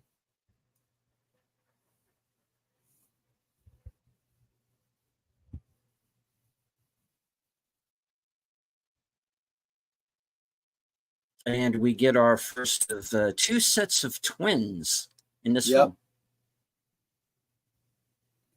Yeah, the use of twins is brilliant. Yeah. Don and Dan Stanton, who are also in Good Morning Vietnam. Hmm. And I think they were in like one of the Honey, I Shrunk the Kids movies. I mean, if you've got twins, they work great for special effects and they work great for comedy. Okay, but he's supposed to touch the guy in order to imitate him. He walked over him. Oh.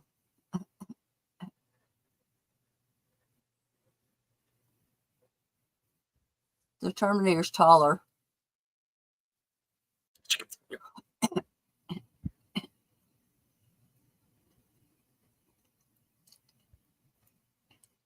And I think this brother made a joke between takes, like, you have no idea how long I've been wanting to do that. I would imagine, yeah.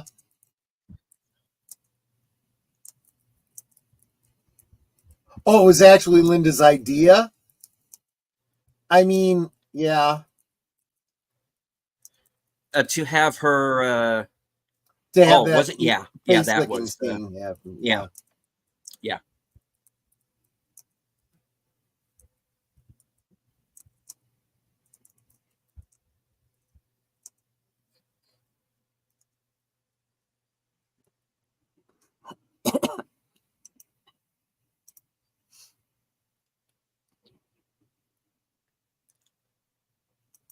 Hmm.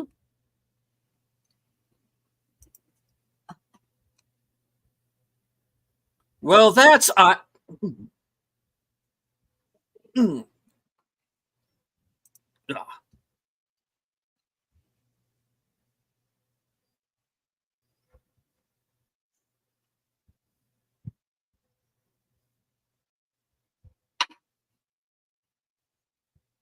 And this is also video game logic.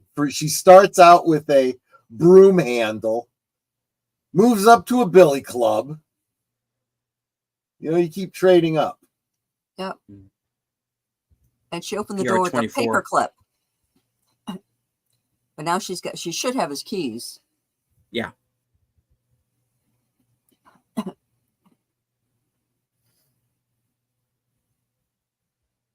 I never did notice that, Nate. That's a good point.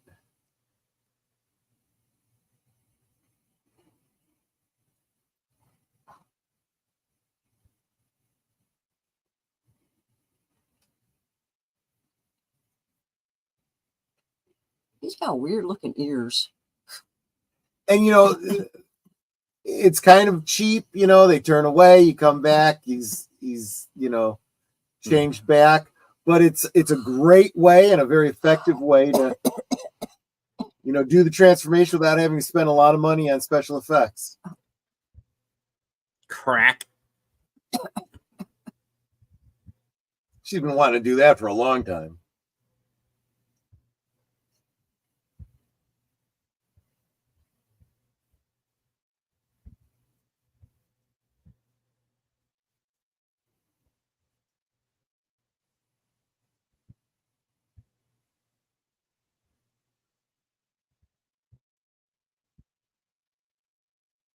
Wow.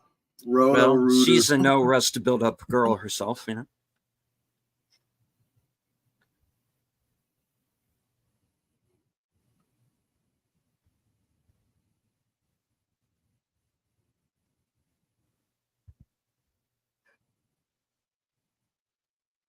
I like that he doesn't speak in contractions.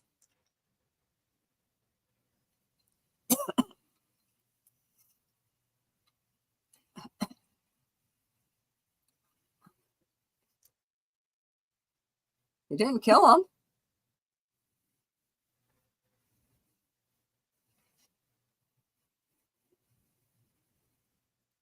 It's like I didn't kill him.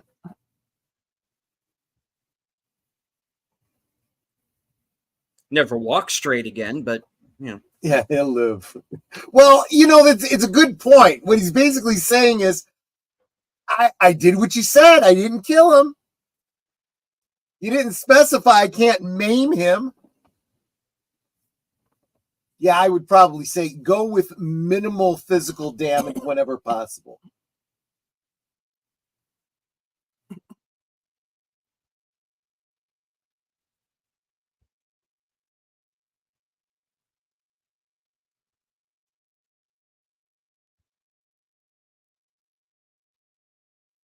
That's a good point.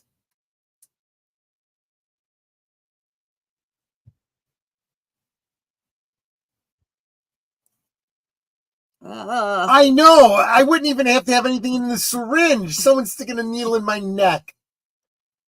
I don't like needles. No, neither do I.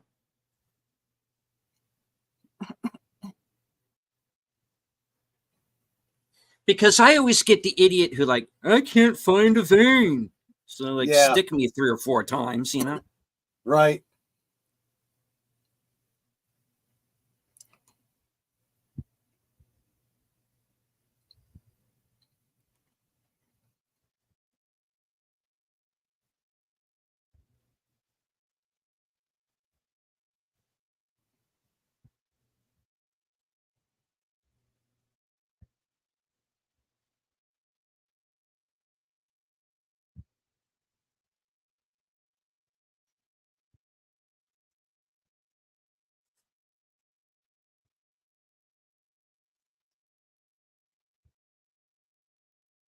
And now at this point, we know that Arnold is the good guy, but she doesn't.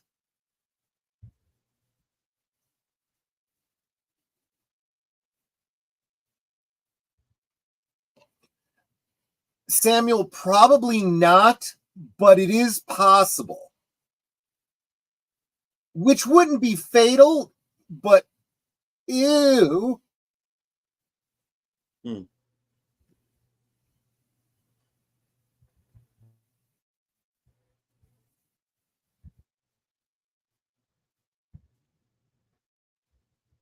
Yeah.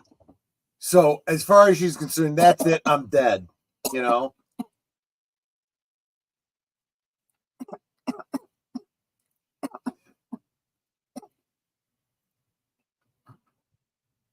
It's like, Mom.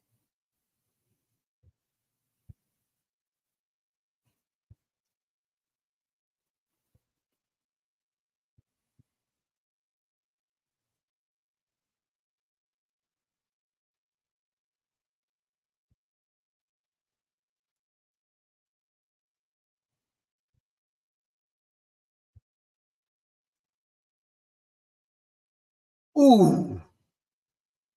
Ow. Those are reinforced glass. That would really hurt. You broke my glasses. I like those glasses. I stole them fair and square.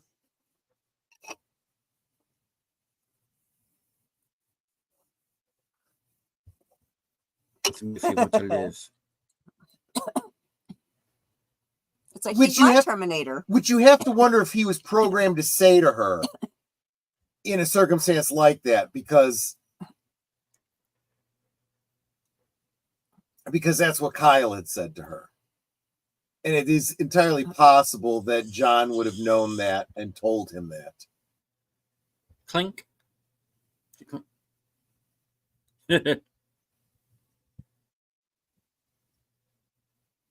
And now after seeing this, it's like the psychiatrist has got to be going, either I've completely fallen into the same delusion. Okay, that time you were a little slow there, Nate.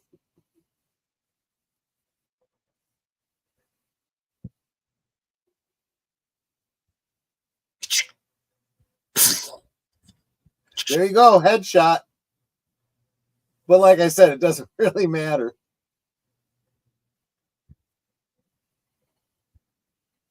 He had a splitting headache.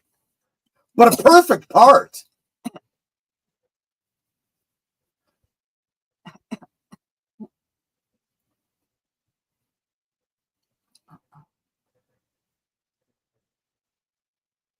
I mean, and Linda Hamilton is in like such perfect shape. Yeah. And by shape, I mean 2 points. You're in throwing distance.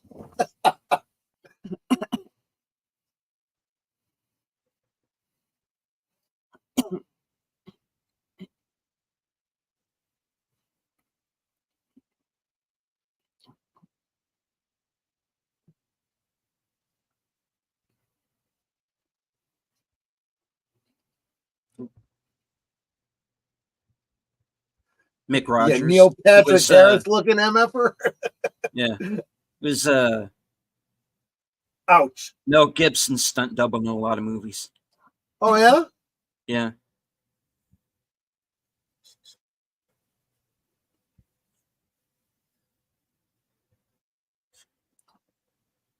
Okay, she's gonna need to find some shoes.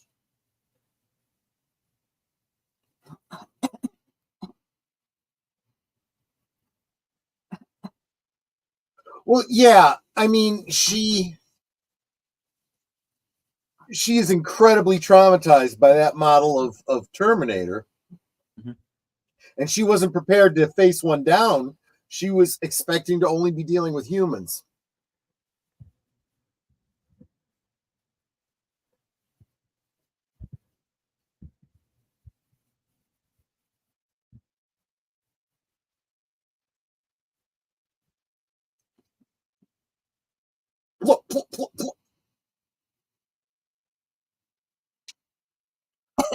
Good Terminator video games. I am the wrong person to ask. You should probably ask Boomer. Yeah, he's the big game guy. He would know better than I would.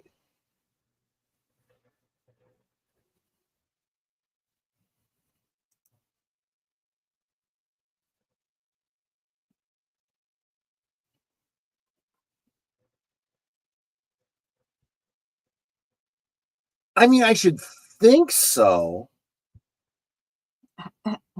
I actually remember playing a pretty good arcade game of Terminator 2, actually.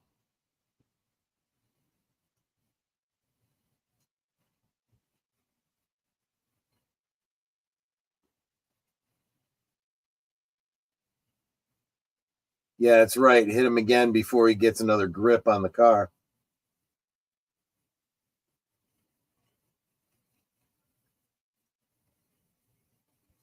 See, here's a setup that I was expecting something to come of, and we don't really get. He touched the piece of metal, which means, in theory, he should be able to turn into John Connor if he wants to. But that never comes up.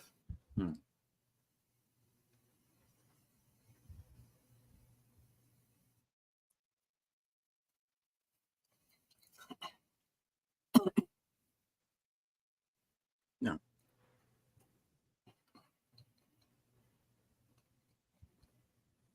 This is a good character moment here. Yeah. I also love that we get to see his enhanced vision. Mm-hmm.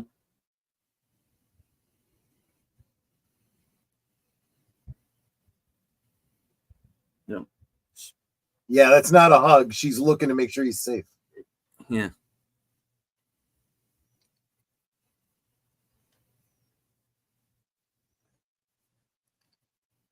Well, we can always drive you back, you know? Yeah. Actually, Mark, I think that's basically the same special effects they use for Odo. She's like, what are you thinking? The kid's like, I was thinking I was trying to say my mom. But the Terminator's sitting there going, I told him that.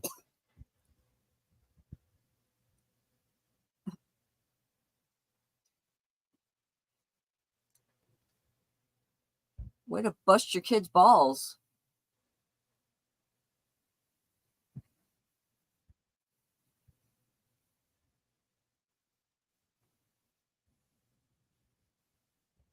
I have to do UA Bowl movies for the rest of my career. It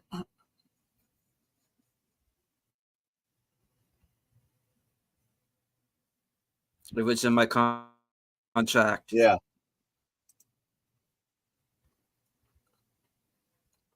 I said I would do it again if I could be the hero. Yeah. That's a nice spike. Think I'll take it. Yeah.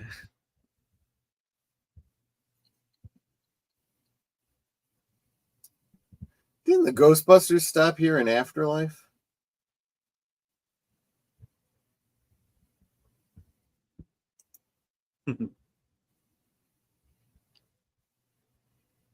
Lug nuts.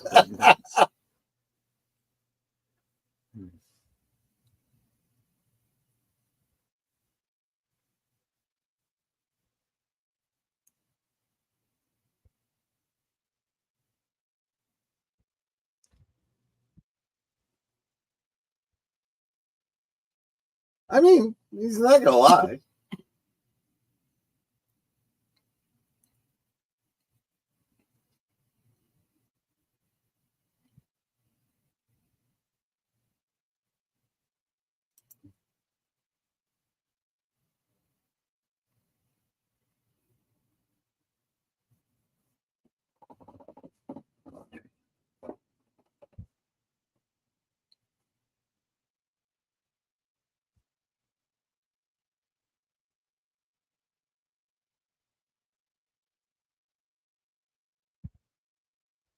Right, he had to learn to shoot without blinking, which is not an easy thing. No.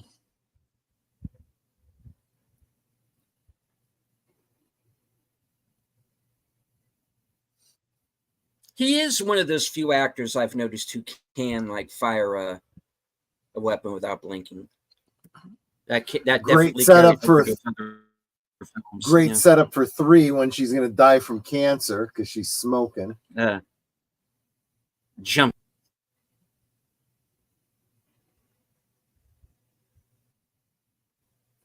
Sorry, happened again. I don't know what the hell's wrong with this particular disc.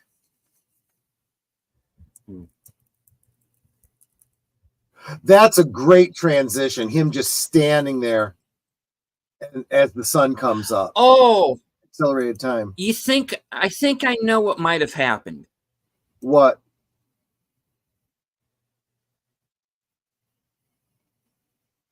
Did you do you have the disc or did you burn it? Yeah. No, I ripped it from the original disc, transferred it over to the other computer. If I am remembering correctly. She needs shoes. Uh-huh.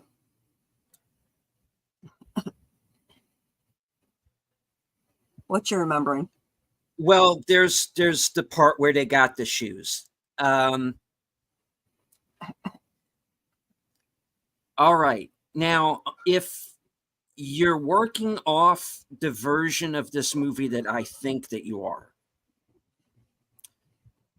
that's back in the day when they used to have what they called the branching version, where you could watch it with the new, if it's like an extended version, you could watch it with or without. Gotcha. And this has gotten them confused. It's jumping over the extended scenes. Okay. Well, that's fine. Like I said, this is a 2-disc set, the Extreme DVD. since I don't have a player on my other computer, I usually make MP4s of them to watch them. Mm-hmm. Didn't realize that was a problem with this one. In the extended version, there's an extra scene where they take his chip out and they reprogram him, and there's the whole debate that Sarah and John have of, are they going to smash the disc and just finish him off? Yeah. And John wins out. They put the disc back in, and the Terminator says, was there a problem? And they're like, nope, no problem. I don't know. Yeah. I hope there's no ammo in those guns. No, those are toys. They look very realistic. Well, they used to make them look realistic, but then police would start shooting too many kids who had them, so they had to make them look orange and pink and all now. Which is just brilliant because people could just take their guns and paint them orange and pink.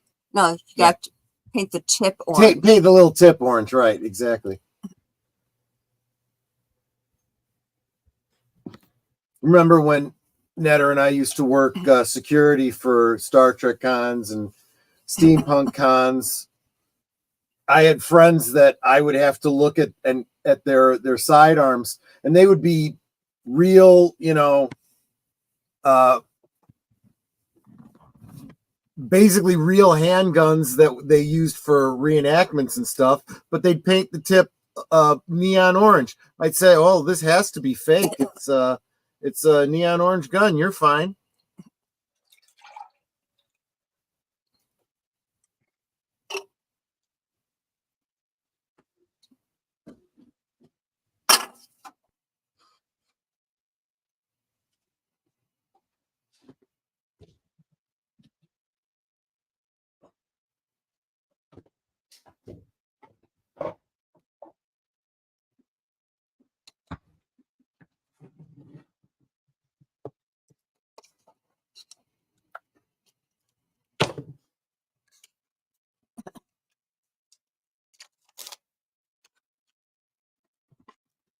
I know stuff. Yeah.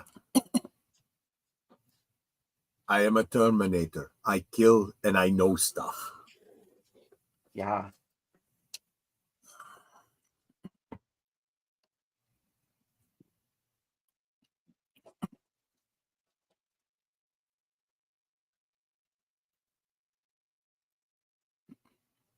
Yep.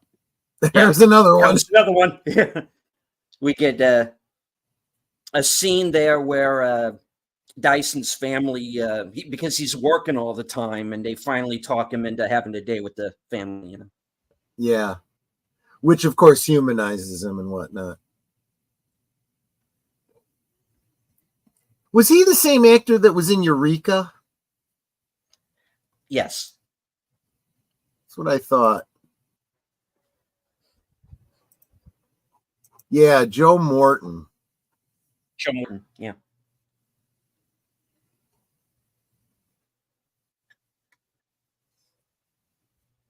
Oh, interesting. He played Silas Stone in Justice League. I kind of wish those characters were done better.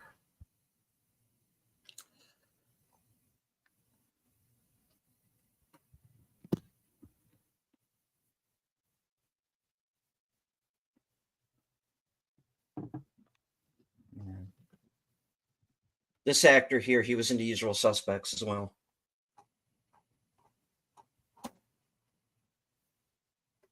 And he did an episode of Alias where he played a Frenchman. So she learned Spanish since the last time. Yeah. Well, she was going down to Mexico at the end of the last movie. Yeah.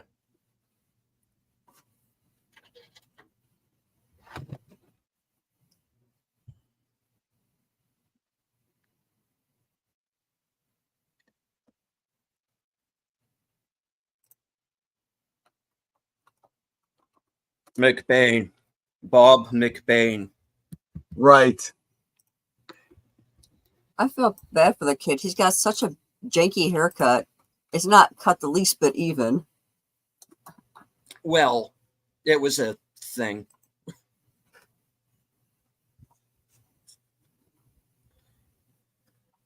What the hell is this? They make them really small down here, don't they? Oh.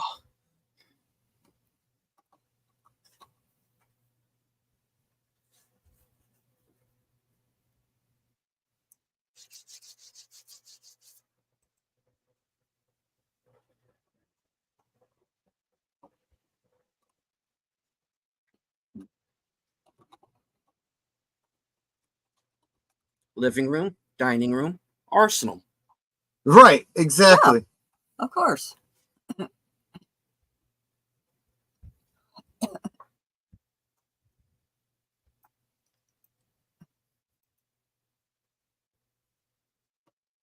Well, she's got ammo for all those. Those look like ammo boxes, so she must. Be prepared, Jimmy, because old Satan Claus, he's out there. That's right.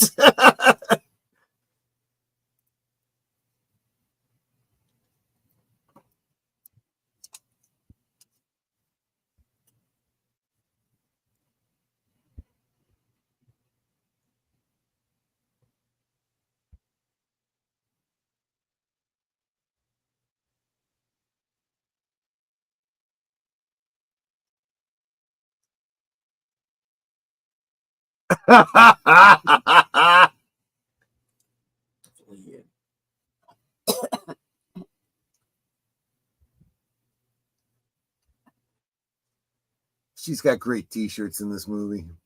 Those are called tank tops, dear. Mm-hmm. Here we go again. Yeah. That's okay. It's because you wanted to see her boobs again. Yep. Keep in mind, you still are within throwing distance. I know.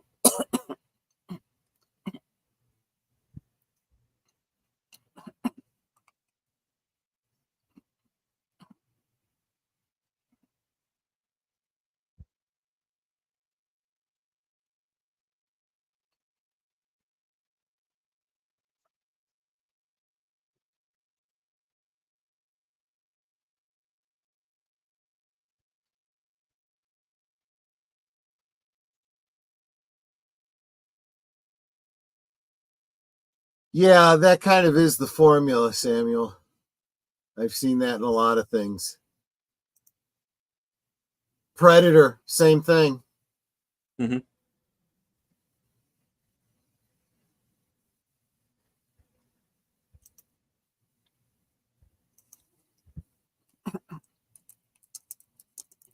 You know what else messes with your head? That long damn hair. Get a haircut, kid. I told you, his hair is really janky. Yeah. The sides are all cut crooked. Everything.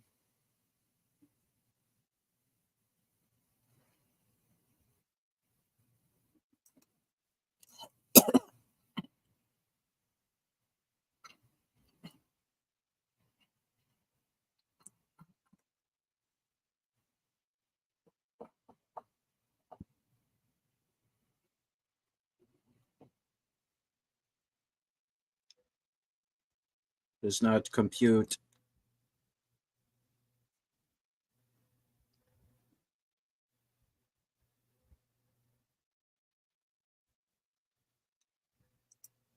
No, I don't get it, and I know what he's talking about.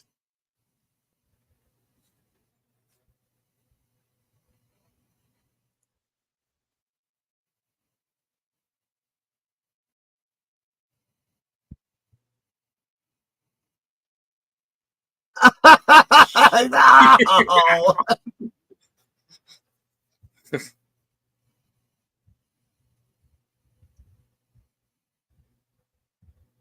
Mm.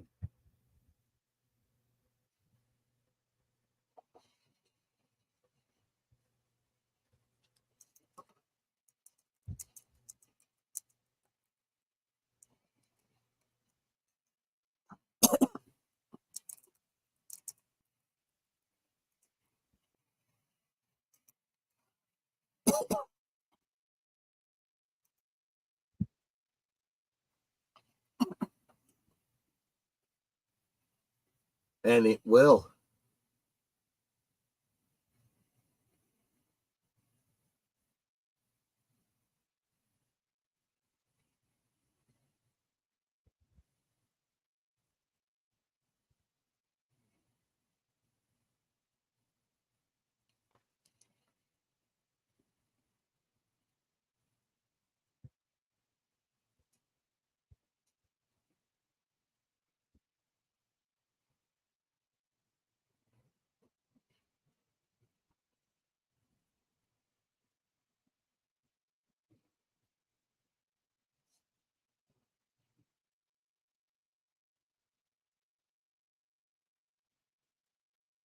Yep. Dogs are good.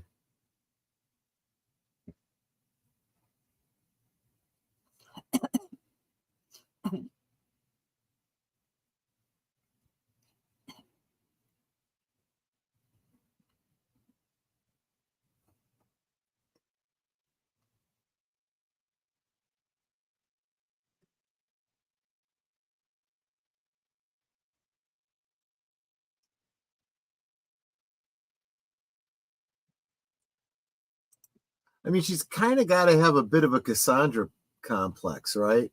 She knows what's coming, but if she tries to tell anyone, they think she's nuts.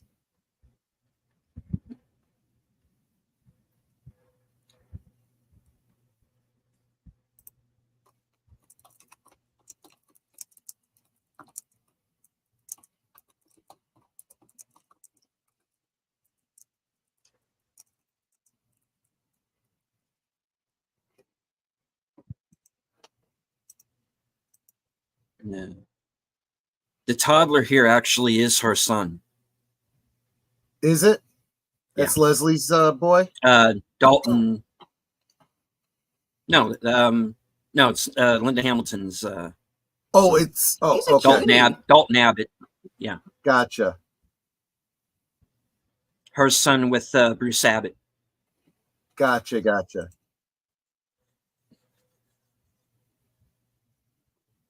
Your thumb, my thumb. Yeah, right. Now, see, I can see in between takes her saying to Leslie, well, I feel good. At least you went first.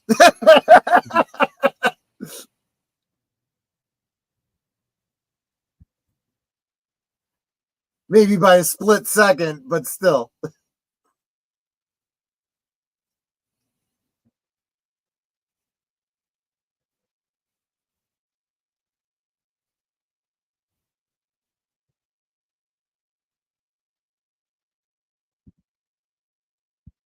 How was she still able to scream? Yeah, no, she wouldn't have been able to. But then again, it was just a dream. So I mentioned before that I saw this once with my aunt and cousins and my grandmother. My cousins went, "Is that what it's really supposed to look like?" And and they went, "Let's not do that." Yeah, it would be best if that did not happen. Yeah.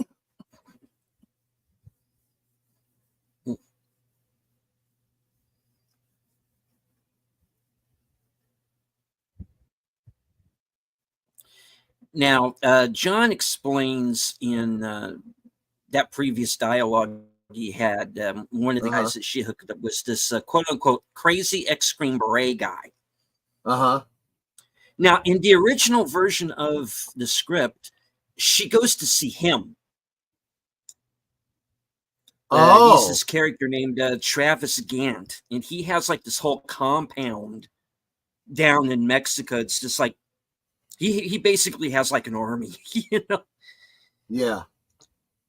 And Enrique is like his number 2, second command guy. Makes sense. But you figure that's the beginning of that resistance, right? Yeah.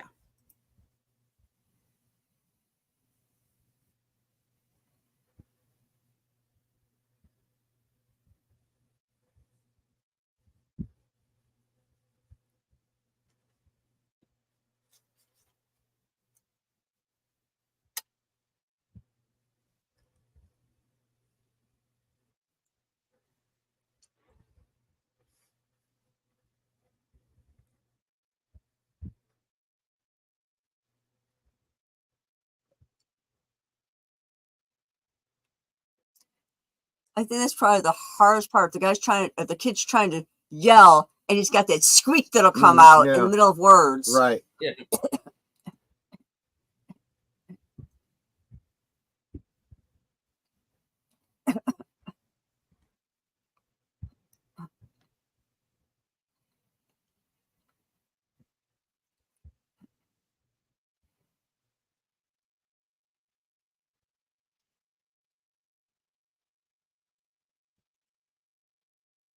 And the reality is,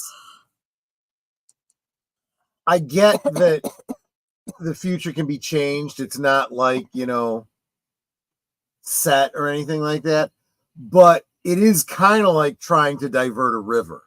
There are things in motion, and you take out Dyson, that's not going to prevent the project from continuing.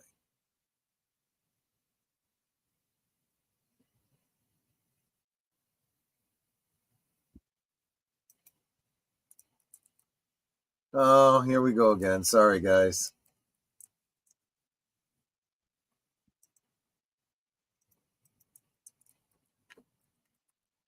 But it does give her a chance to line up the shot again.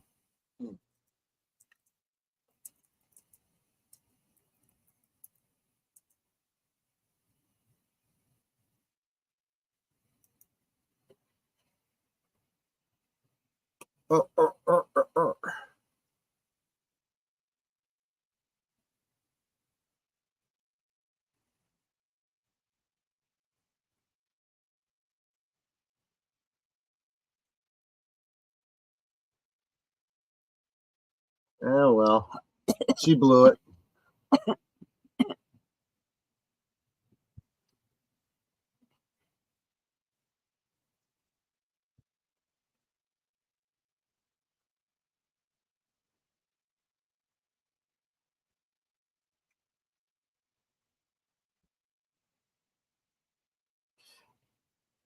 Yeah, there comes a point where you got to realize that's no good. Why they're just standing there to begin with, I don't get. It's like, I hear gunshots, I'm running. I love that it's that Terminator type music. Like she's now a Terminator. Because that's really what she's doing.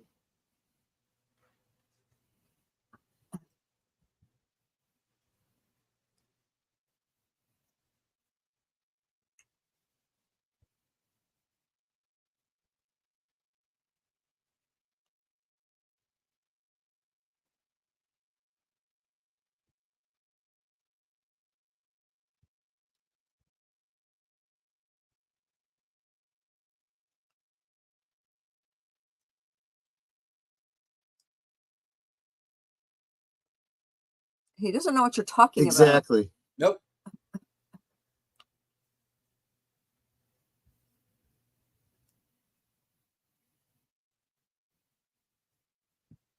You hear it in the music, right? Dun, dun, dun, dun, and then it just peters out as humanity kind of takes over.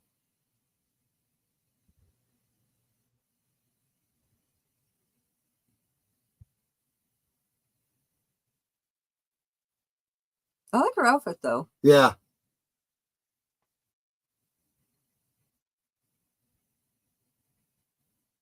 If she was an action figure, she'd have swappable arms.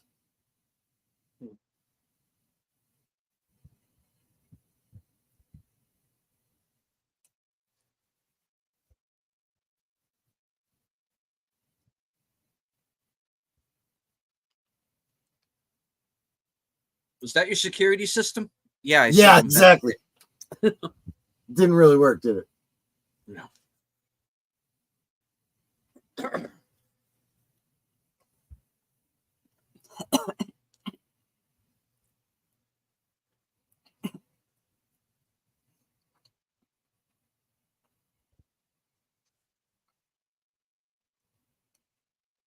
There you go.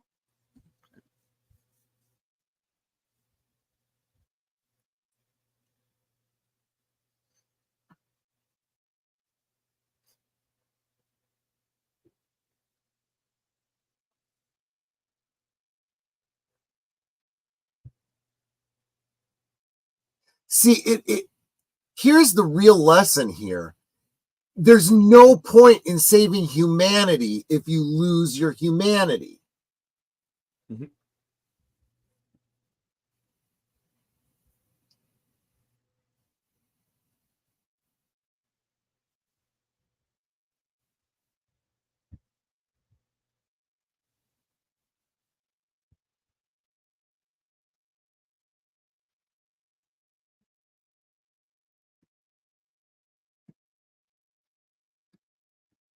Oh, yeah. There's really no other.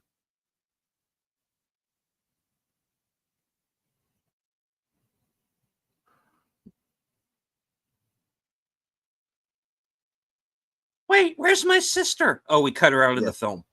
Yeah. Oh, yeah.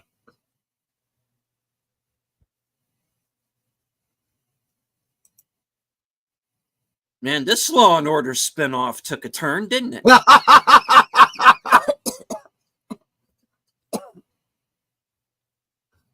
Oh, that's funny, Nate.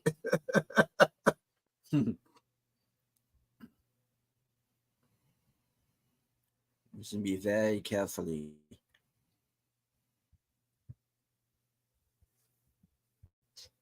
Now she's finished with her shooting up spree. She's laying her hair down. Yeah.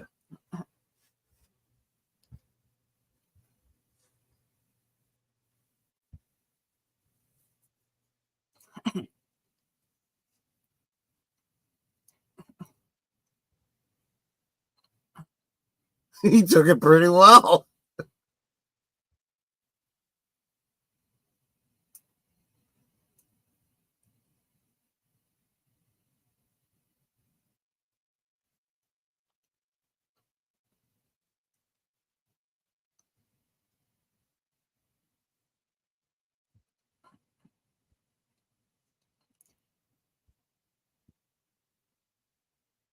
I mean, that's what Oppenheimer said too, right?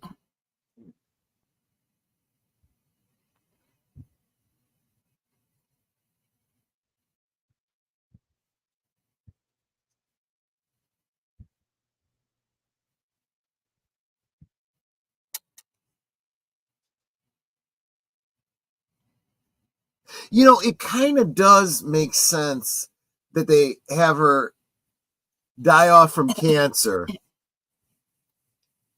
after she's been smoking through the whole second movie. And it's kind of like, for all of her, you know, trying to protect her son, trying to protect humanity and everything, she's killing herself.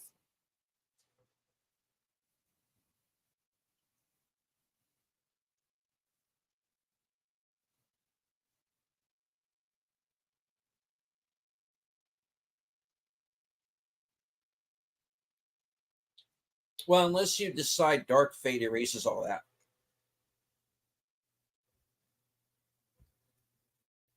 Or that the series does. Oh, no, Dark Fate didn't happen at all. Yeah, you know, if I had my choice, we'd go off into the Sarah Connor Chronicles tangent.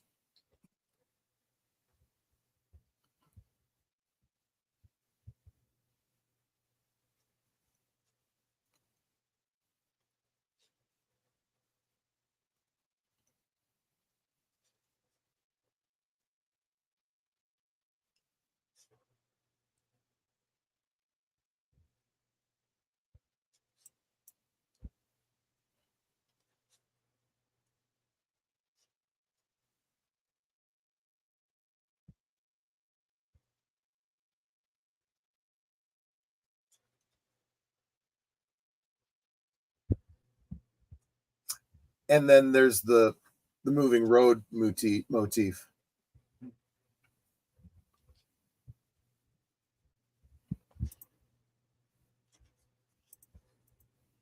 Which is kind of the way it's supposed to be, right?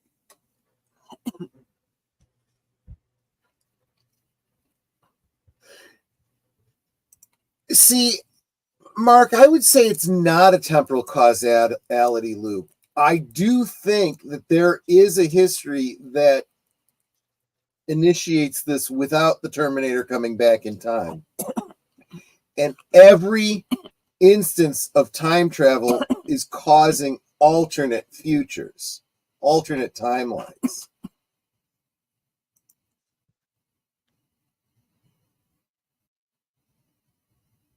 And this actor here playing the security guard, he was in Glory, but if you blink, you miss him. Oh. And he was also the Interpol agent in a movie called Framed with Jeff Goldblum and Kristen Scott Thomas. It was an HBO movie. No, art heist film. Oh, he means the edit jumps, yeah.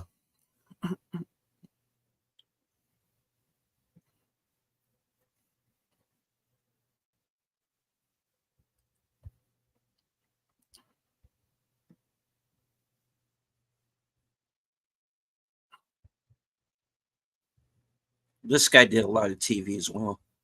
Yeah.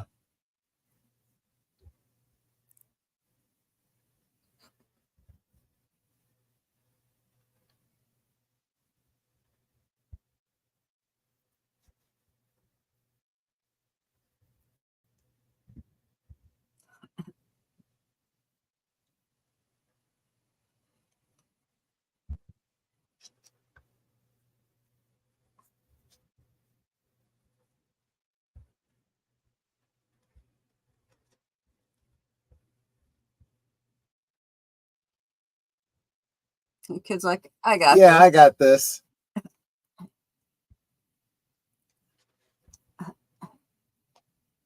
Yeah, everything in this movie is pretty well set up.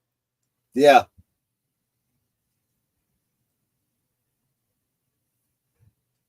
Yeah, and it never and it never feels like, it's just thrown together. If there is a narrative point here, they've already inserted us seeing him breaking into the ATM earlier in the movie to set up he's got the skills.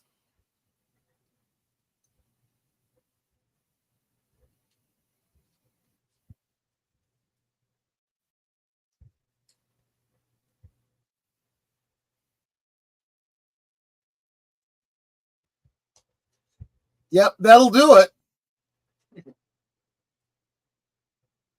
I hope those aren't Halon. It is Halon.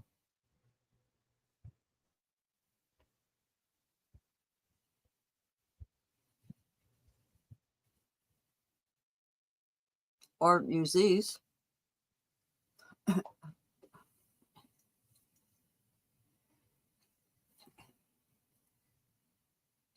Do they still use Halon suppressors?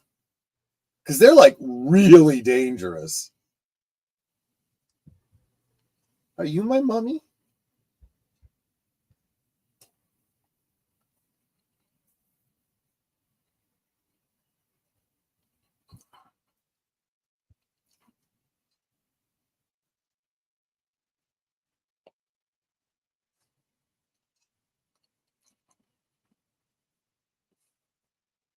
Now, if you're wondering, why did it take the T-1000 so long to get to Dyson's house?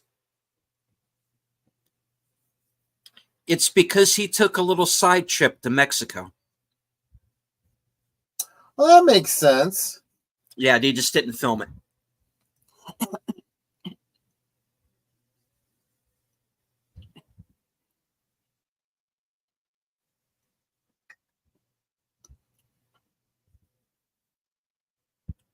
Yep. That's him smashing the model of the chip. Yep. Obviously.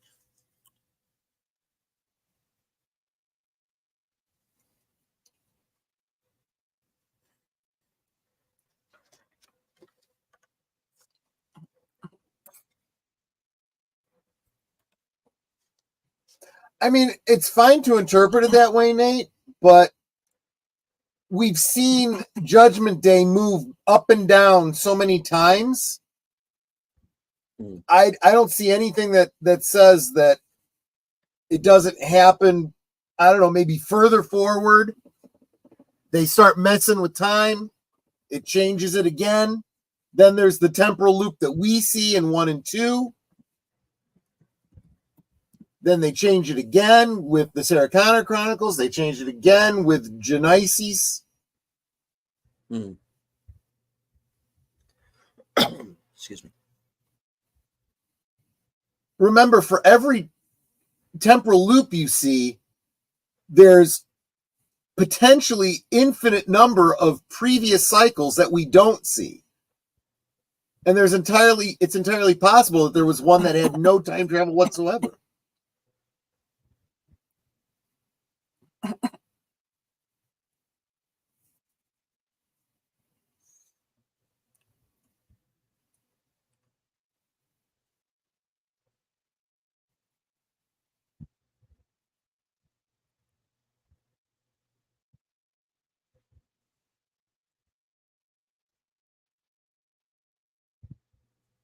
All of them.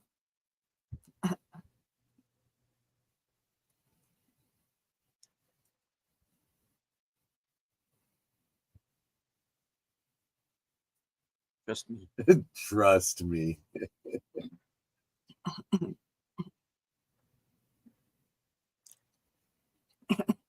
And the chopper pilot here is the same guy who was in Die Hard. In Die Hard? Okay. Yeah.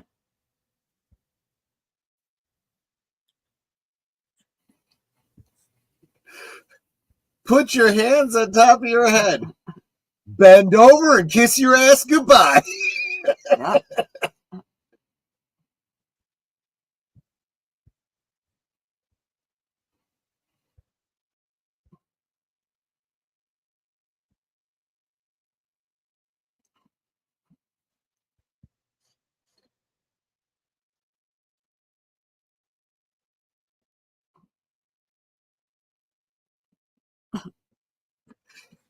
Yeah, you realize what he's doing is he's shooting up all the cars and he's driving them back.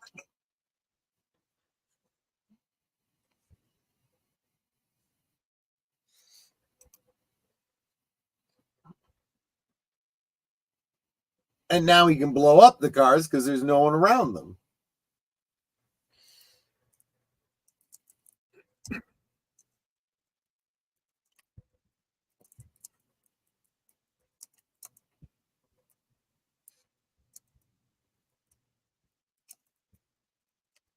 Human casualties, 0. Property damage, about 340,000 and counting.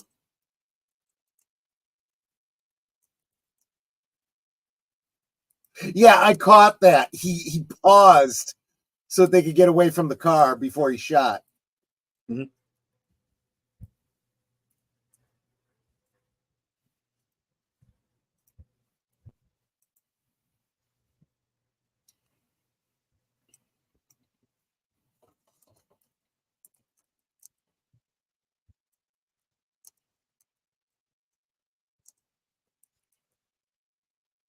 Or you could just do that.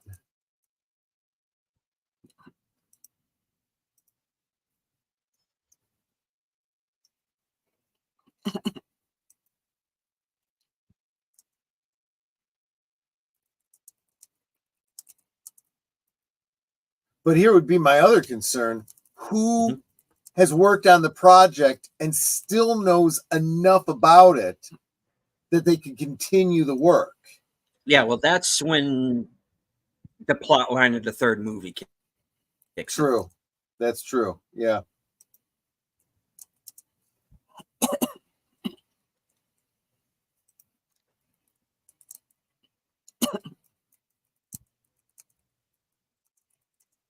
And when they get to Genesis, it's Danny who starts off Skynet.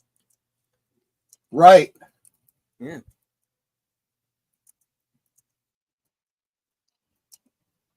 Which he should totally not be doing as a character. Right.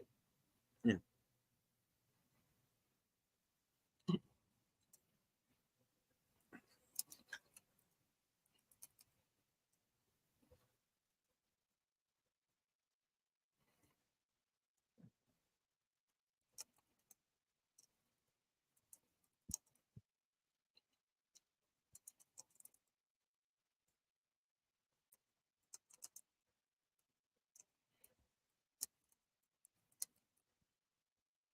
Suppression fire.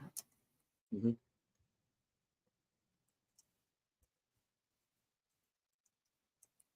And even though you can't see his face, the SWAT commander here is played by Dean Norris, of course, Breaking Bad. Oh, okay. Other films, yeah.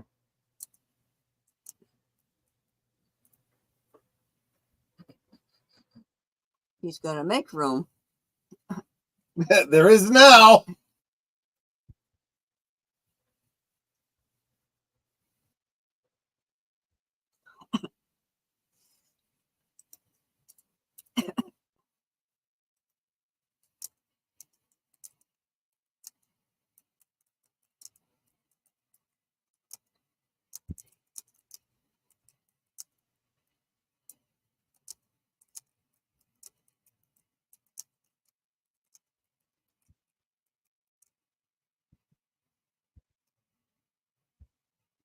That's why he'd gotten shot again.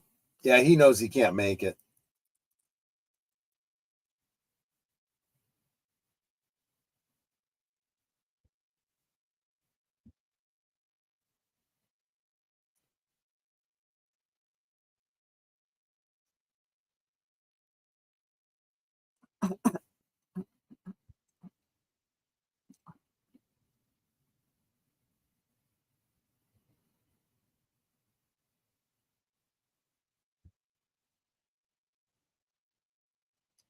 Boom. Yep. I like this as his last breath until yeah, and stops.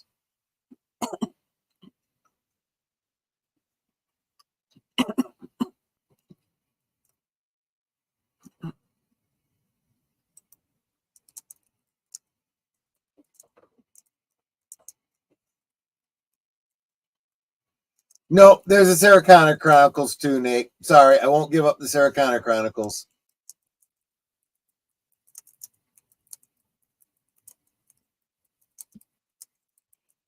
Terminator Resistance. Okay.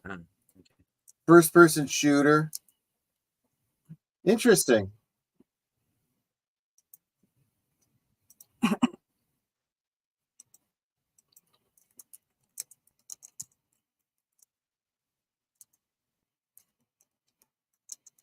Okay.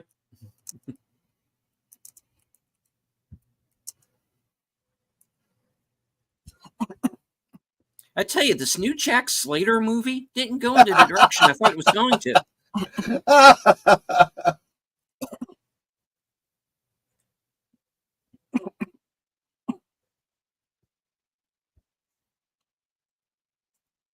Great makeup effects here. Yeah.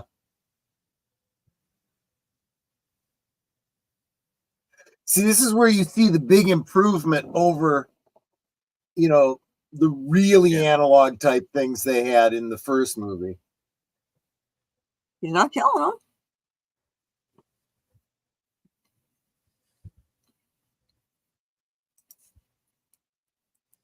them. Boom. Boom.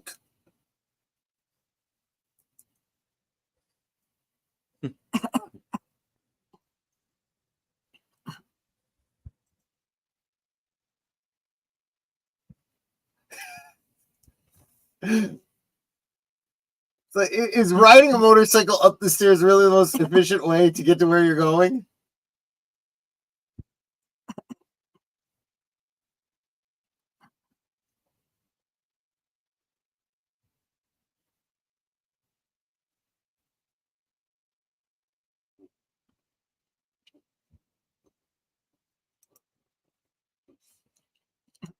Here, hold this.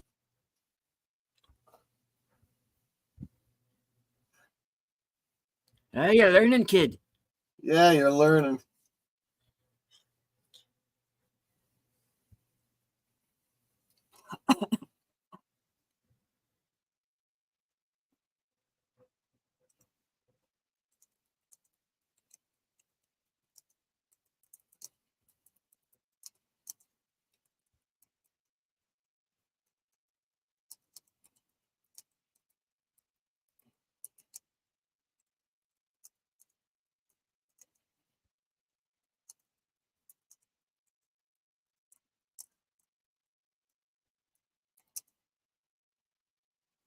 Samuel Proctor. Ow. I'm not sure which one he's specifically referring to, but there was plenty of them. Ow. Well, there's going to be a few more owls before this is over. Right?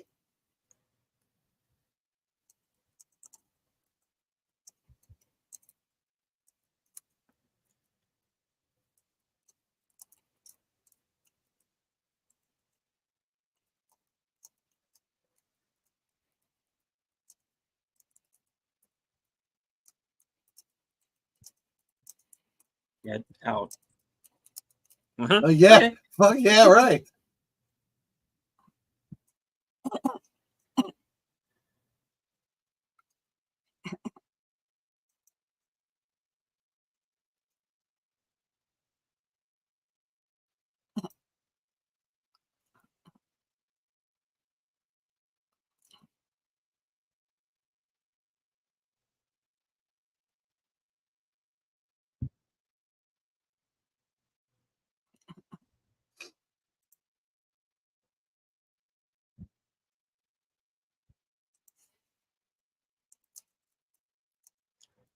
Get our fourth act here.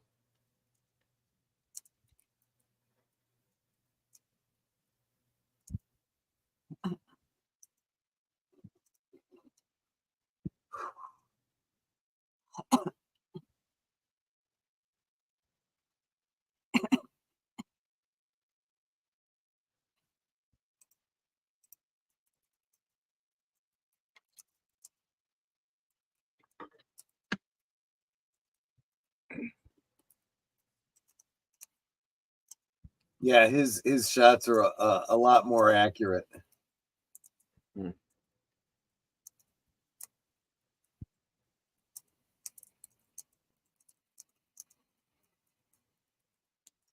You know what I was wondering? Can he create extra appendages? Like you're about to, yeah, right here. Yeah.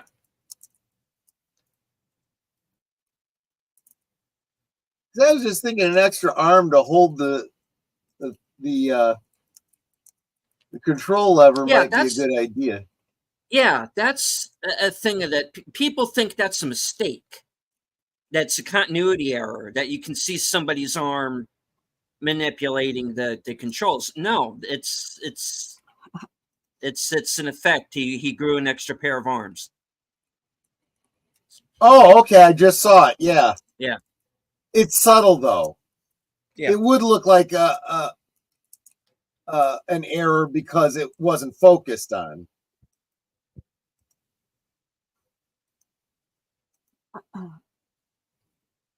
Okay, that was actually pretty clever. Stop short, cause it to crash. Yeah. That's not so good. The flipping, no, bad.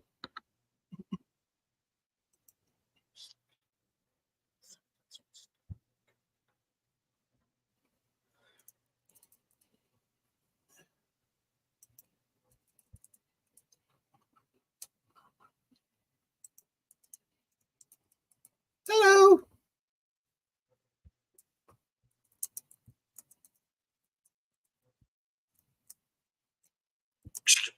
Better than you.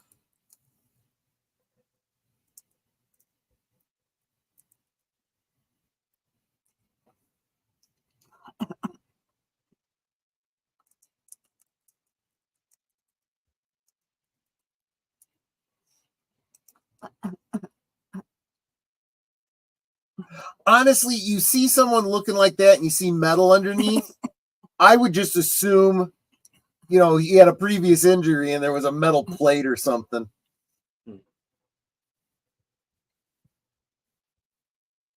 Okay. Yeah, for whatever good it's going to do.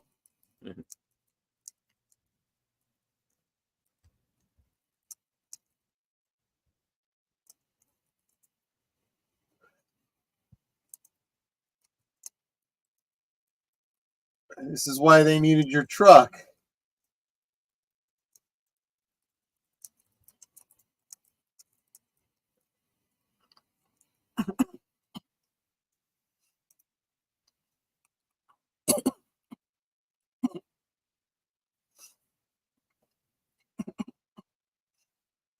Must go faster. Must go faster.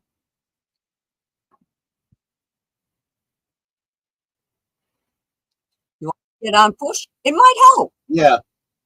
Oh no, would it help if I got on push? It might.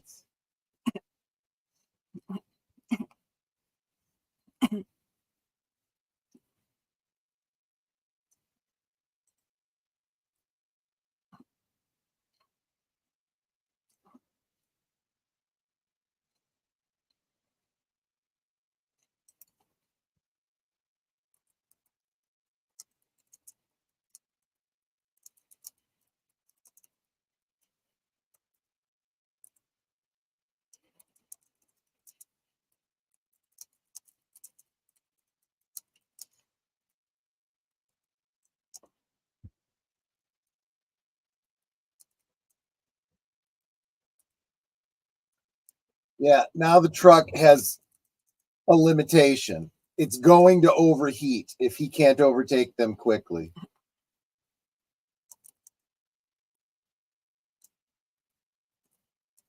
Miss. I would say the whole Sarah Connor Chronicle was great until they decided to quit just in the middle with no story. Just done. We give up.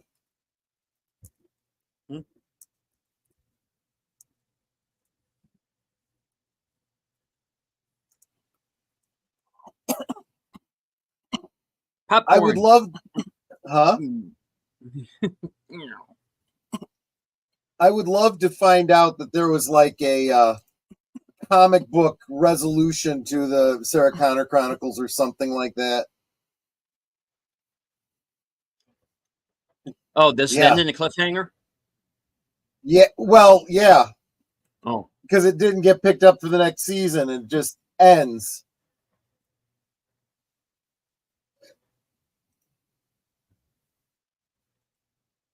Whee!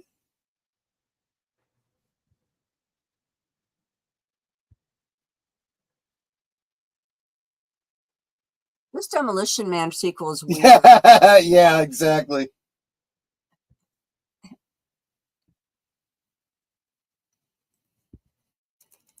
Liquid nitrogen and molten metal. Not a great combination.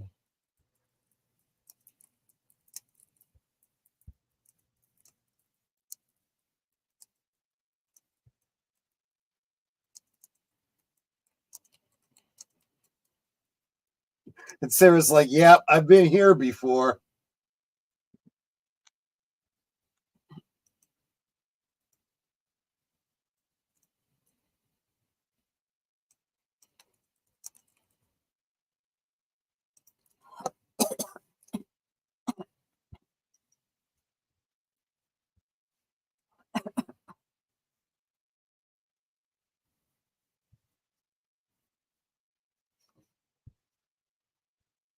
So he can't liquid metal back from that? Right now he's freezing. He's becoming solid.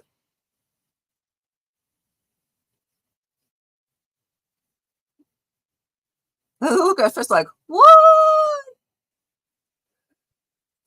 I love the scene where all the cops try to take out the Terminator in Sarah Connor Chronicles, and the Giant Cash song that man comes around is playing. Yeah. Yeah, but as soon as he melts, he'll be able to come back together again. Yes, but at least for now, they've got time to get away.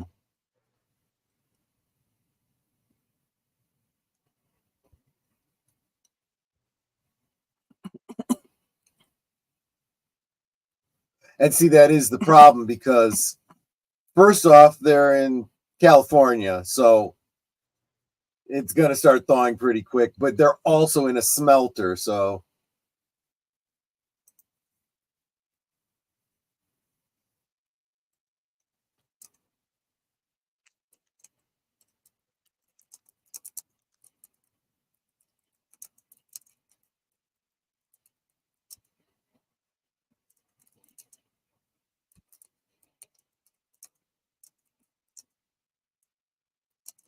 Was this done with like mercury or something?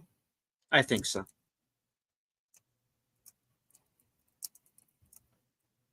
It'd probably be the easiest to work with. You could always film it backwards or whatever.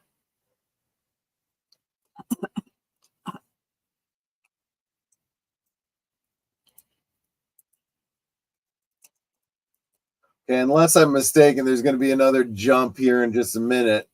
Yeah, there's going to be a couple. Yeah. When it jumps over the scene where he, starting to malfunction.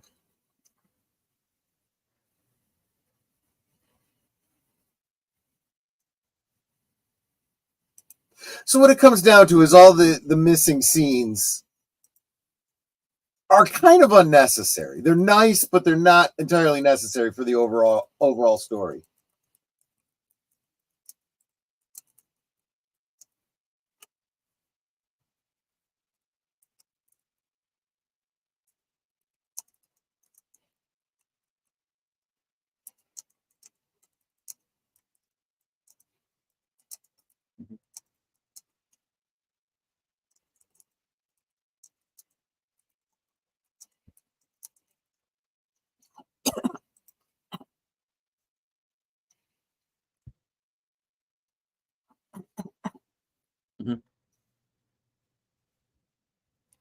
That's one of them right there where he starts to match up at the floor.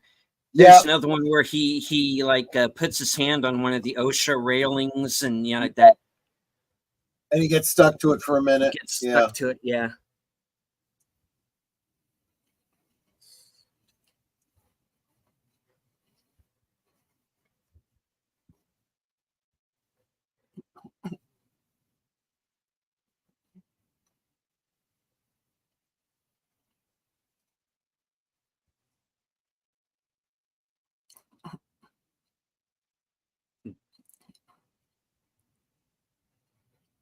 That you were just here a second ago. Yeah.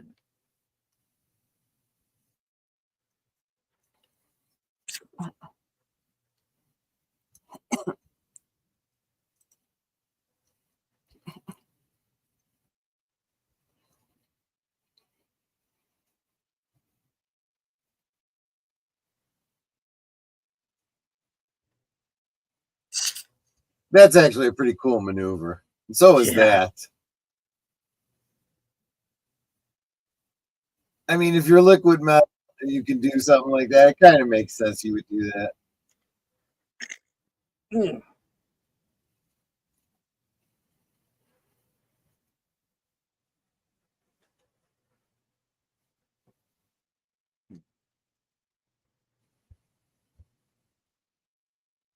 And in the theatrical edit, that's the first time you start to see him glitch. Yep. That's fine. You get the idea. Yeah.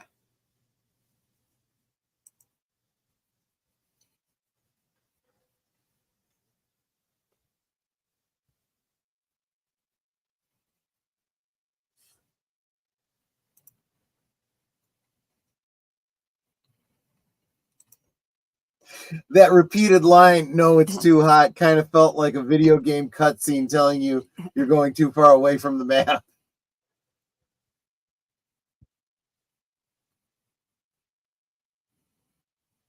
Yeah, no, we don't want to go this way. This is bad. This is no.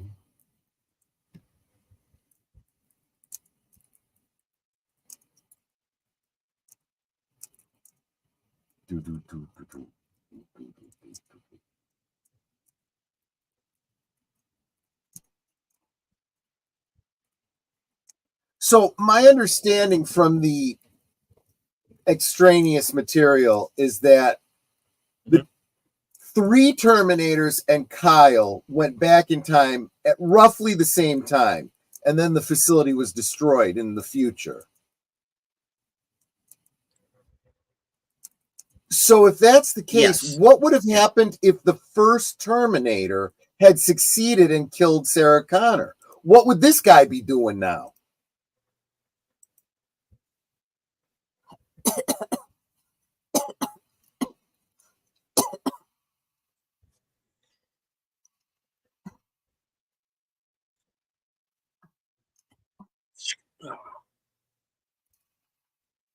If your Cosme stopped, then you might have to refresh.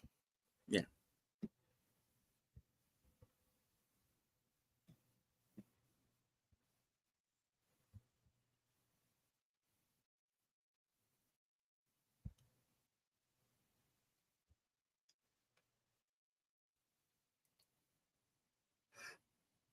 That's interesting. He doesn't understand. There's no torture, no threat that's going to get her to comply.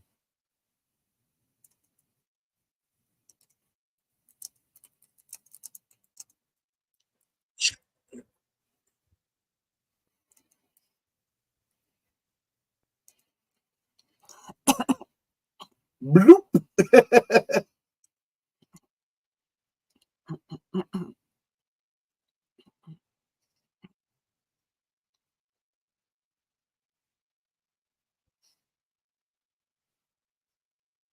I always wondered what happened to the liquid Terminator in Sarah Connor Chronicles that was raising the boy.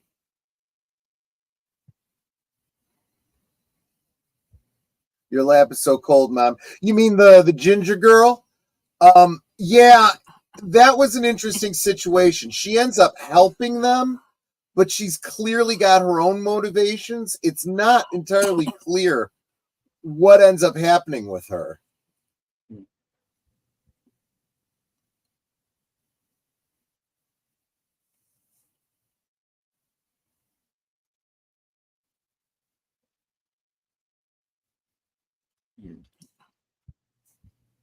And I never saw Sarah Connor Chronicles straight through to the end, so I would recommend it, except because it's got no real ending. It's like a bridge to nowhere. Mm.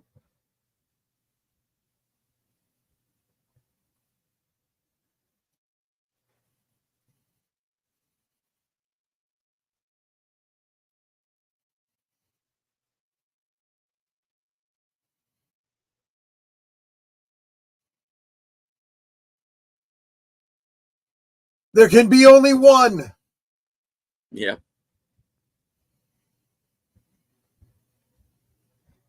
Well, I think they intended to answer that, Curtis, but you know, it ended. Got canceled.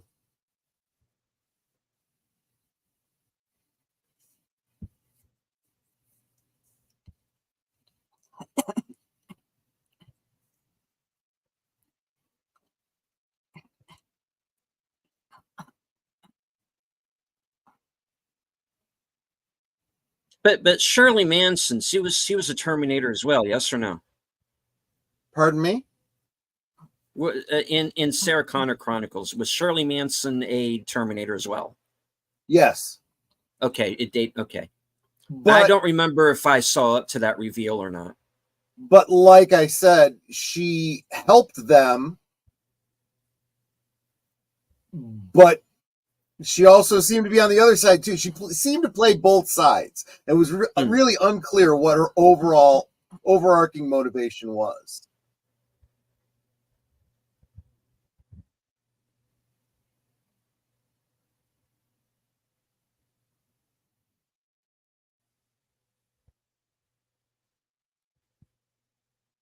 Don't call for a kid. Yeah, he knows his mother wouldn't call for help. She's already castigated him for coming to help her. Yes, so what's he doing?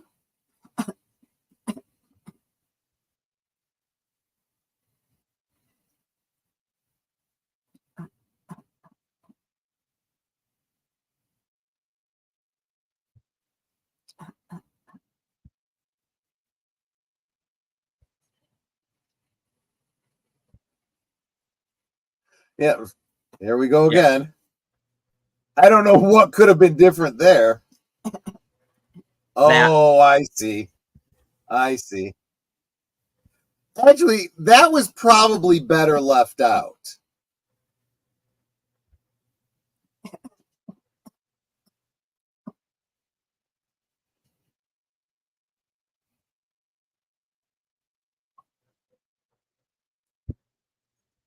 Come on, you need like 3 more shots to get him over the edge. Come on, one more. Or push him. She dropped around, so. Right.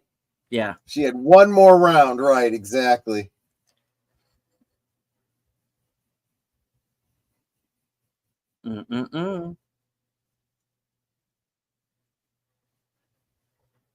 I will do my Blakely Churko impression.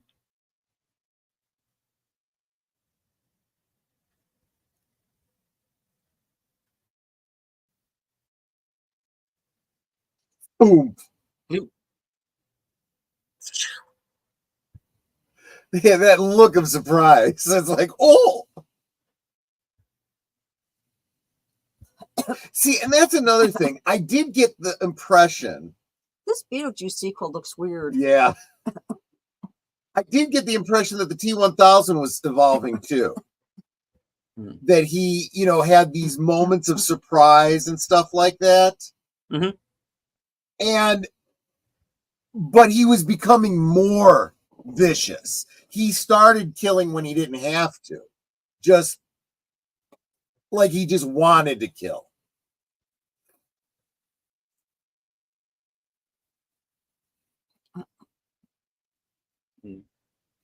All the incarnations.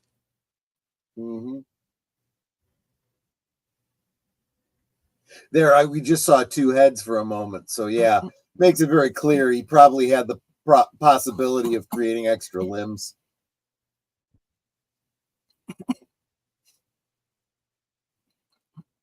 Ew.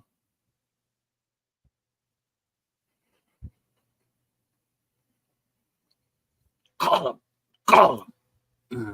Gollum, yeah, exactly.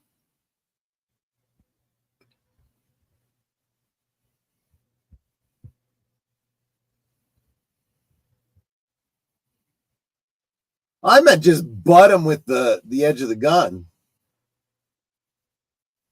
He was really that close for a moment.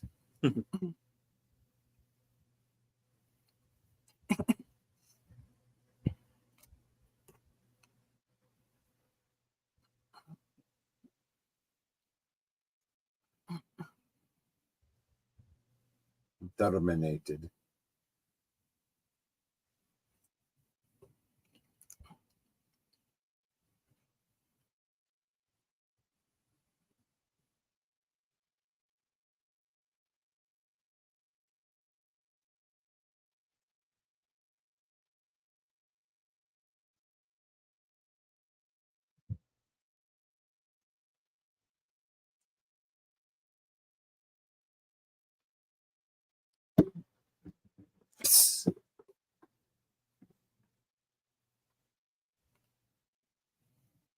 No. Yep.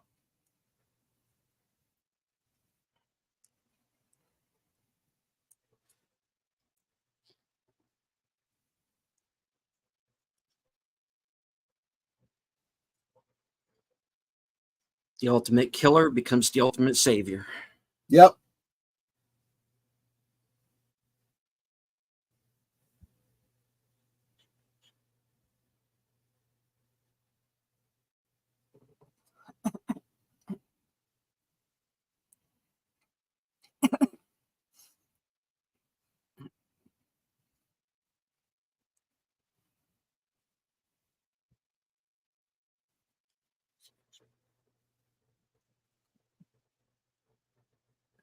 Technically, you'll meet him again. Yeah. Do you realize he sends both of his father figures back in time to be killed? Yep. Think about that for a second.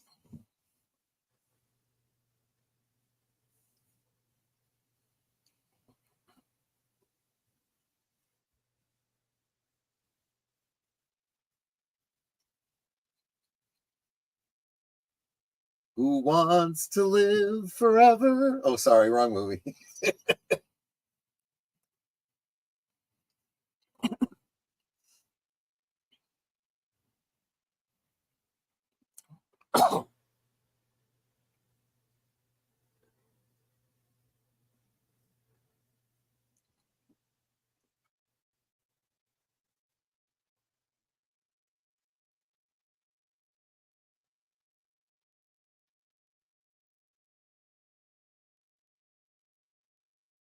So he won, and this is his prize. Damn. Do.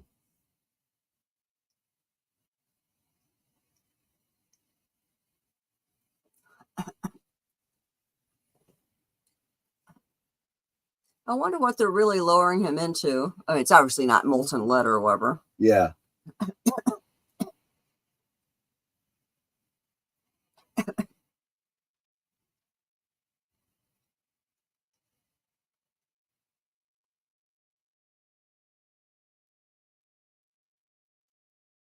Well, you can see the flames around him. That's animation, in After Effects.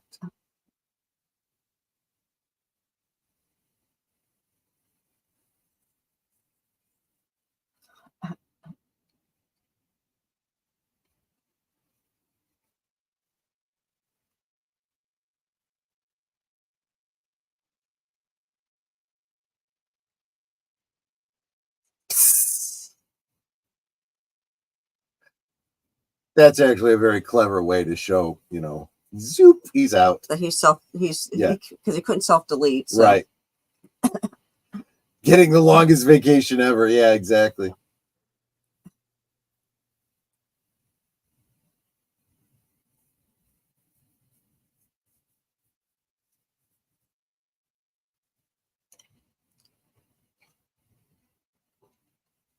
See, but here is the problem. If, as Nate was saying earlier, it's just the two and that's it.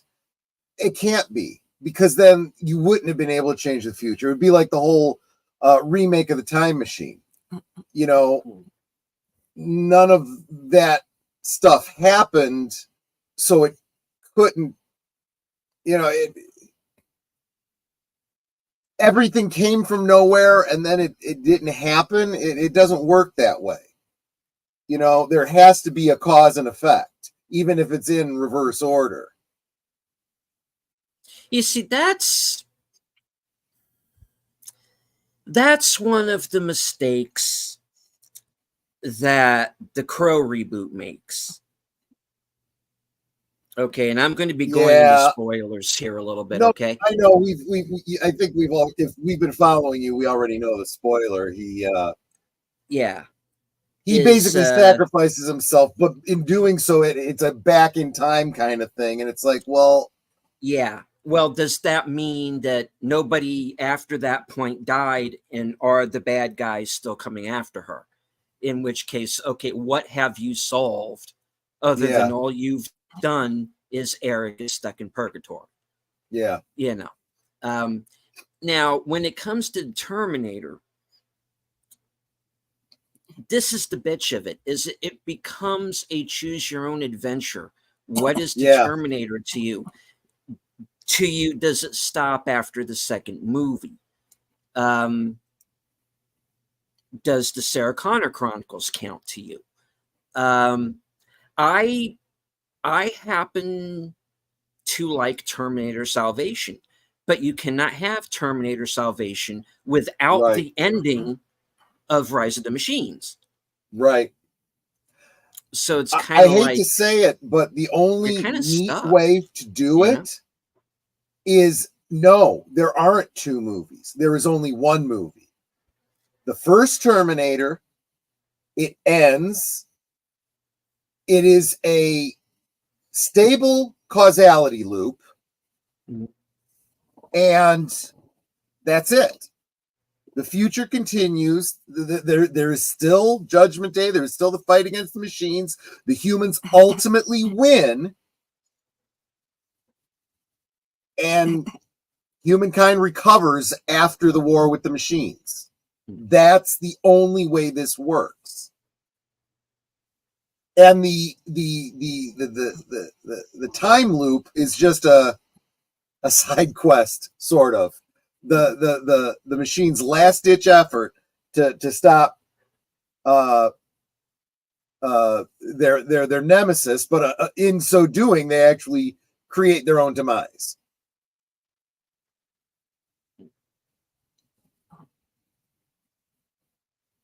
in here, of course, is the Guns N' Roses song, You Could Be Mine. Yep.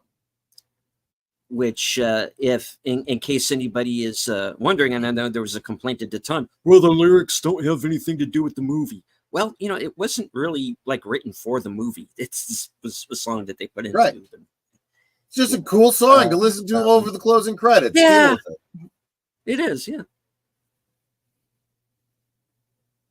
Now read the Bantam book. It said. I did. Actually, did. It's like a command. Now read the book. Damn it. Which, if you happen to find it or if you have it, I do recommend, because it has it sticks pretty close to the film, and you get the extra bits and a few other insertions that book's writer throws in. Not throws in that sense, but I know what you mean. Yeah, we brought up, for example, in the first film, the whole situation with her mother that gets revisited in the book. Oh, that makes sense. So like I said, yeah, stuff that makes sense. Written by a guy named Randall Frakes. So see, I think a lot of people, I don't know how many people remember, they used to make novelizations for almost every movie. Oh yeah. I mean, movies you wouldn't have thought needed a novelization, right? So you expect it for all the sci-fis, right? You expect it for Terminator, Star Wars, and Star Trek and whatnot. Did you know that there was a novelization for both Grease and Grease 2? Yeah. And again, it fills in more of the story. The novelization of Grease is told from Sonny's perspective. Sonny, the one T-Bird who, can she get me a friend? He's basically the troubadour who's following Danny around and telling his story, Anyway, it's really cool, and I love getting those extra details, But anyway, so there you go. It's late. What you got coming up that I might not have covered before the stream deleted?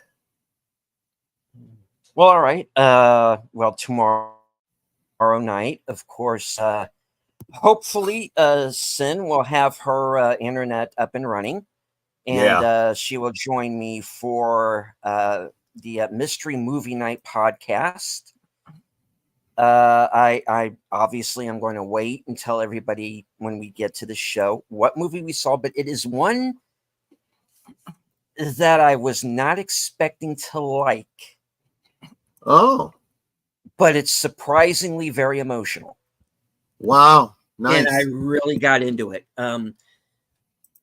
So yeah, one of the biggest surprises of the year. So yeah, we'll be reviewing that. And of course, right, that would be at 7 p.m. Right afterwards, of course, we'll be at 8:30 live from Sparkwood 21.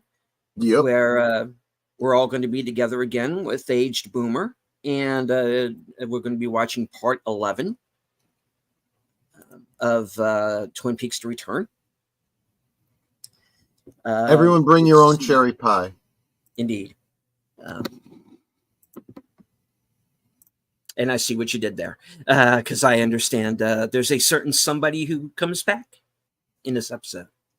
Right? Well, there is a certain cherry pie. Or at least this reference. That shows up. Yeah. Yes. Okay.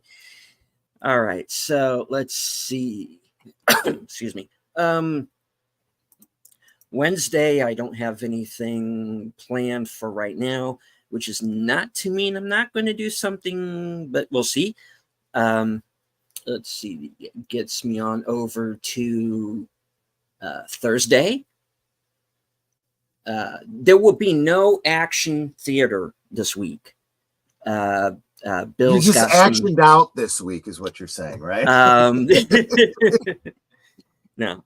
Bill and I were originally going to show Thunderball, which has been by request, and we're going to have to push that back a week because he's got to take care of some things on the home front.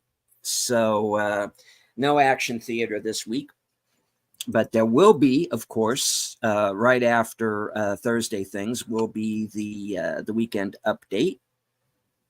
That'll be at the approximately 11:30 on the East Coast. Let's see, Friday, I am going to be joining Big Al Presents along with Outlaw Bill for a special, Friday the 13th edition, and we're going to be watching Friday the 13th Part 2. First appearance of Jason. Well, the first appearance of adult Jason as the murderer. Adult Jason, yeah. Yes, he is in the first movie. Because until the second movie happens, the first movie doesn't show Jason. It is apparently just a dream segment, but or based on based on the fact that it gets a sequel, then it wasn't a dream sequence. So there you go. No. Again, a series that's kind of a choose your own adventure. What exactly is the time frame of the Friday the 13th movies? I guess we'll hash that out when we get to. I guess because as an adult, I always thought it was like late 70s, early 80s, but then you go back and you watch it, it implies that it's earlier, right? Yeah. And so then I'm not sure. Yeah, there's that. And then there's like 2 or 3 movies in a row where the timeline sort of suggests that those movies happen over a few days. So there's that. Okay, I can kind of see that too. Yeah. And although some of the later ones you could definitely put long spans of time in, if you assume that Jason is immortal or whatever, then there could be generations in between. Well, there is a point where he is goes into space in the future. So goes into space. And I know everybody hates that Jason X movie, but I get a kick out of it. I have a lot of fun. I get that it's bad, but it is fun. I love that movie. It is so bad. By the same token, you also have Bloodlines, Hellraiser Bloodlines. And for crying out loud, he goes to space. I thought that was a great movie. The problem with it was really 3 movies squeezed into one. Yeah. They could have made 3 movies out of it. It would have been much, much better. Anyway, could have had its own trilogy. Yeah. Okay. Yeah, I took us there. So, but the Hellraiser movies are something we could talk about sometime. Absolutely. Who knows? Maybe even do a couple of them sometime down the line. I think we absolutely will. Yes. Yeah. And let's see. I got up to Friday. Of course, like I said, Friday. Films with Friends, hosted by Big Al Presents. Outlaw Bill and I will be joining him for Friday the 13th Part 2. Then, of course, right after that will be,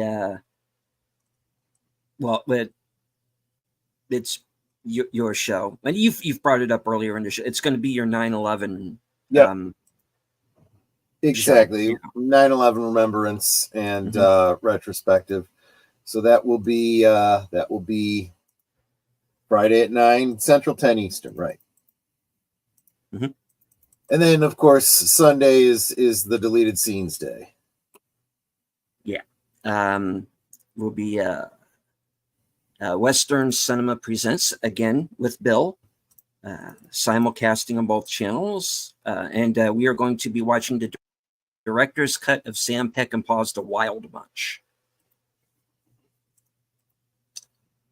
So buckle up, because that's a bumpy ride, that movie, but very good. 8 o'clock, I do not have a topic for Unscripted yet. I'm so you're sure gonna somebody wing will do something. I might. We'll see. Usually by Wednesday, I'll have an idea of what I want to talk about, and it is a show where unscripted. It's in the title. I mean, I did a show a couple of weeks ago that I considered maybe writing something for, but just go in and wing it. Just be yourself, and because otherwise it's not unscripted thing. So yeah, I'll come up with something, by that point in time, and of course, Geeky Geezers. Yep. Where I'm sure there will be a James Earl Jones in remembrance. Yes. As we lost him today at the age of 93. Man had a hell of a run, and he did a legendary career, and a heck of a voice. Indeed. And I'm sure you and Boomer will have more to say than the official Star Wars website has said so far, which is zero. I was going to say they probably haven't even said anything, so no, screw them. They haven't. And let's see. And of course, right after Geeky Geezers, get yourself a nice beverage, a little midnight snack. Hopefully, I will not doze off again between shows. And up and running will be the next episode of The Other Side of Midnight. So that's what I'm doing between now and Sunday. And of course, if there are any changes, anything new comes up, there might be a couple of other reviews, a couple of other little things I'm thinking about doing. So stay tuned to my community page. If there's anything off schedule that I'm going to be involved with. My channel is looking like it's getting shadow banned right now because there's some weird stuff going on with the number of views, and YouTube seems to think that the people who watch my shows are bots when I know damn well they're not, because you're all here in the chat right now. So yep, I know who you are, even if YouTube doesn't. So yeah, you don't know we're not bots. Don't assume. No. Don't assume that I am not a robot earthling. What? Yeah, exactly. Exterminate. All right. Yes, Daleks are attacking my channel. Anyway, I'd rather have the Daleks at this point, to be honest. The real ones. Right. Yeah. So, anywho, yeah, that's what I've got going on.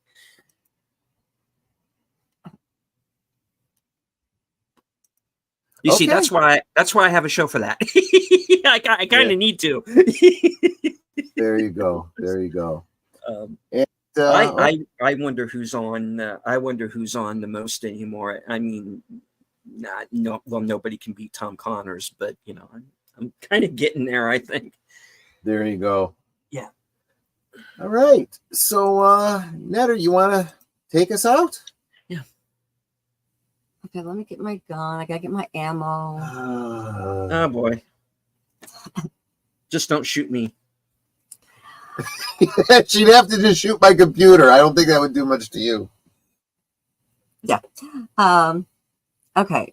Y'all know that I always make a point of saying to please make sure you're sub to every member of the panel as well as every member of the chat.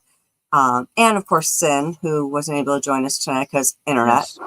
And if you think you're sub, please go double check that you're still sub because YouTube.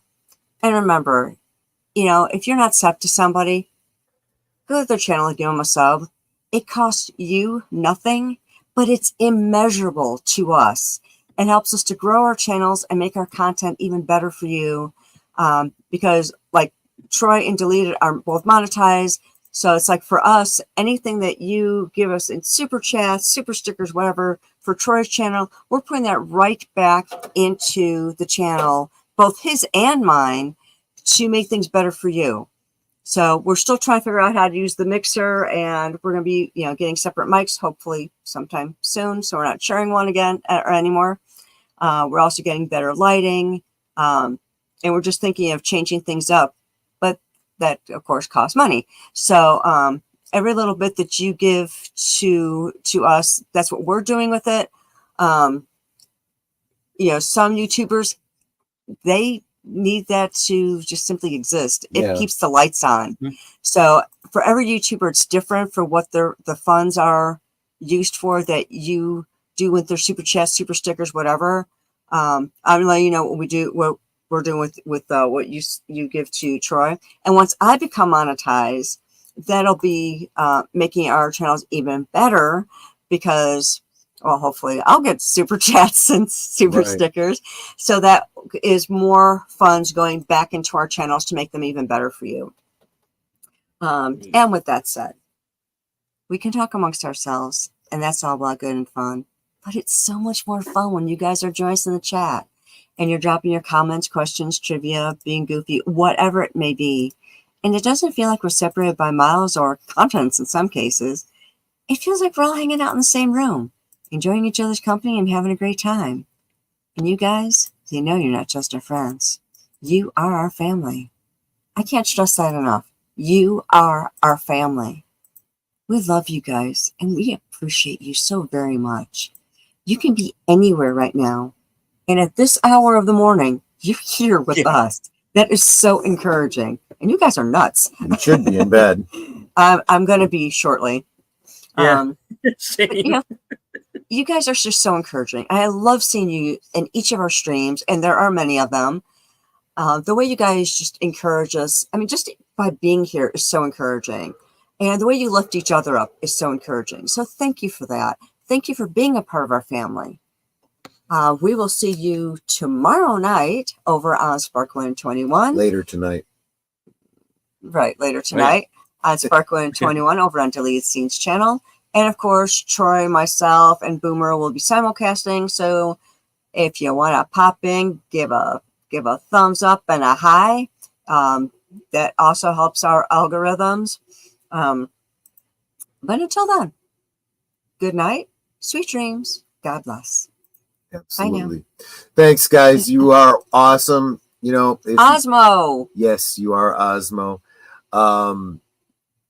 If you're so inclined, stick around to the end of the credits. See all the people that, including yourselves, who helped made this possible. Take care. See you on the next one. Good night, ladies. Good night, sir. Hit it, sweetheart.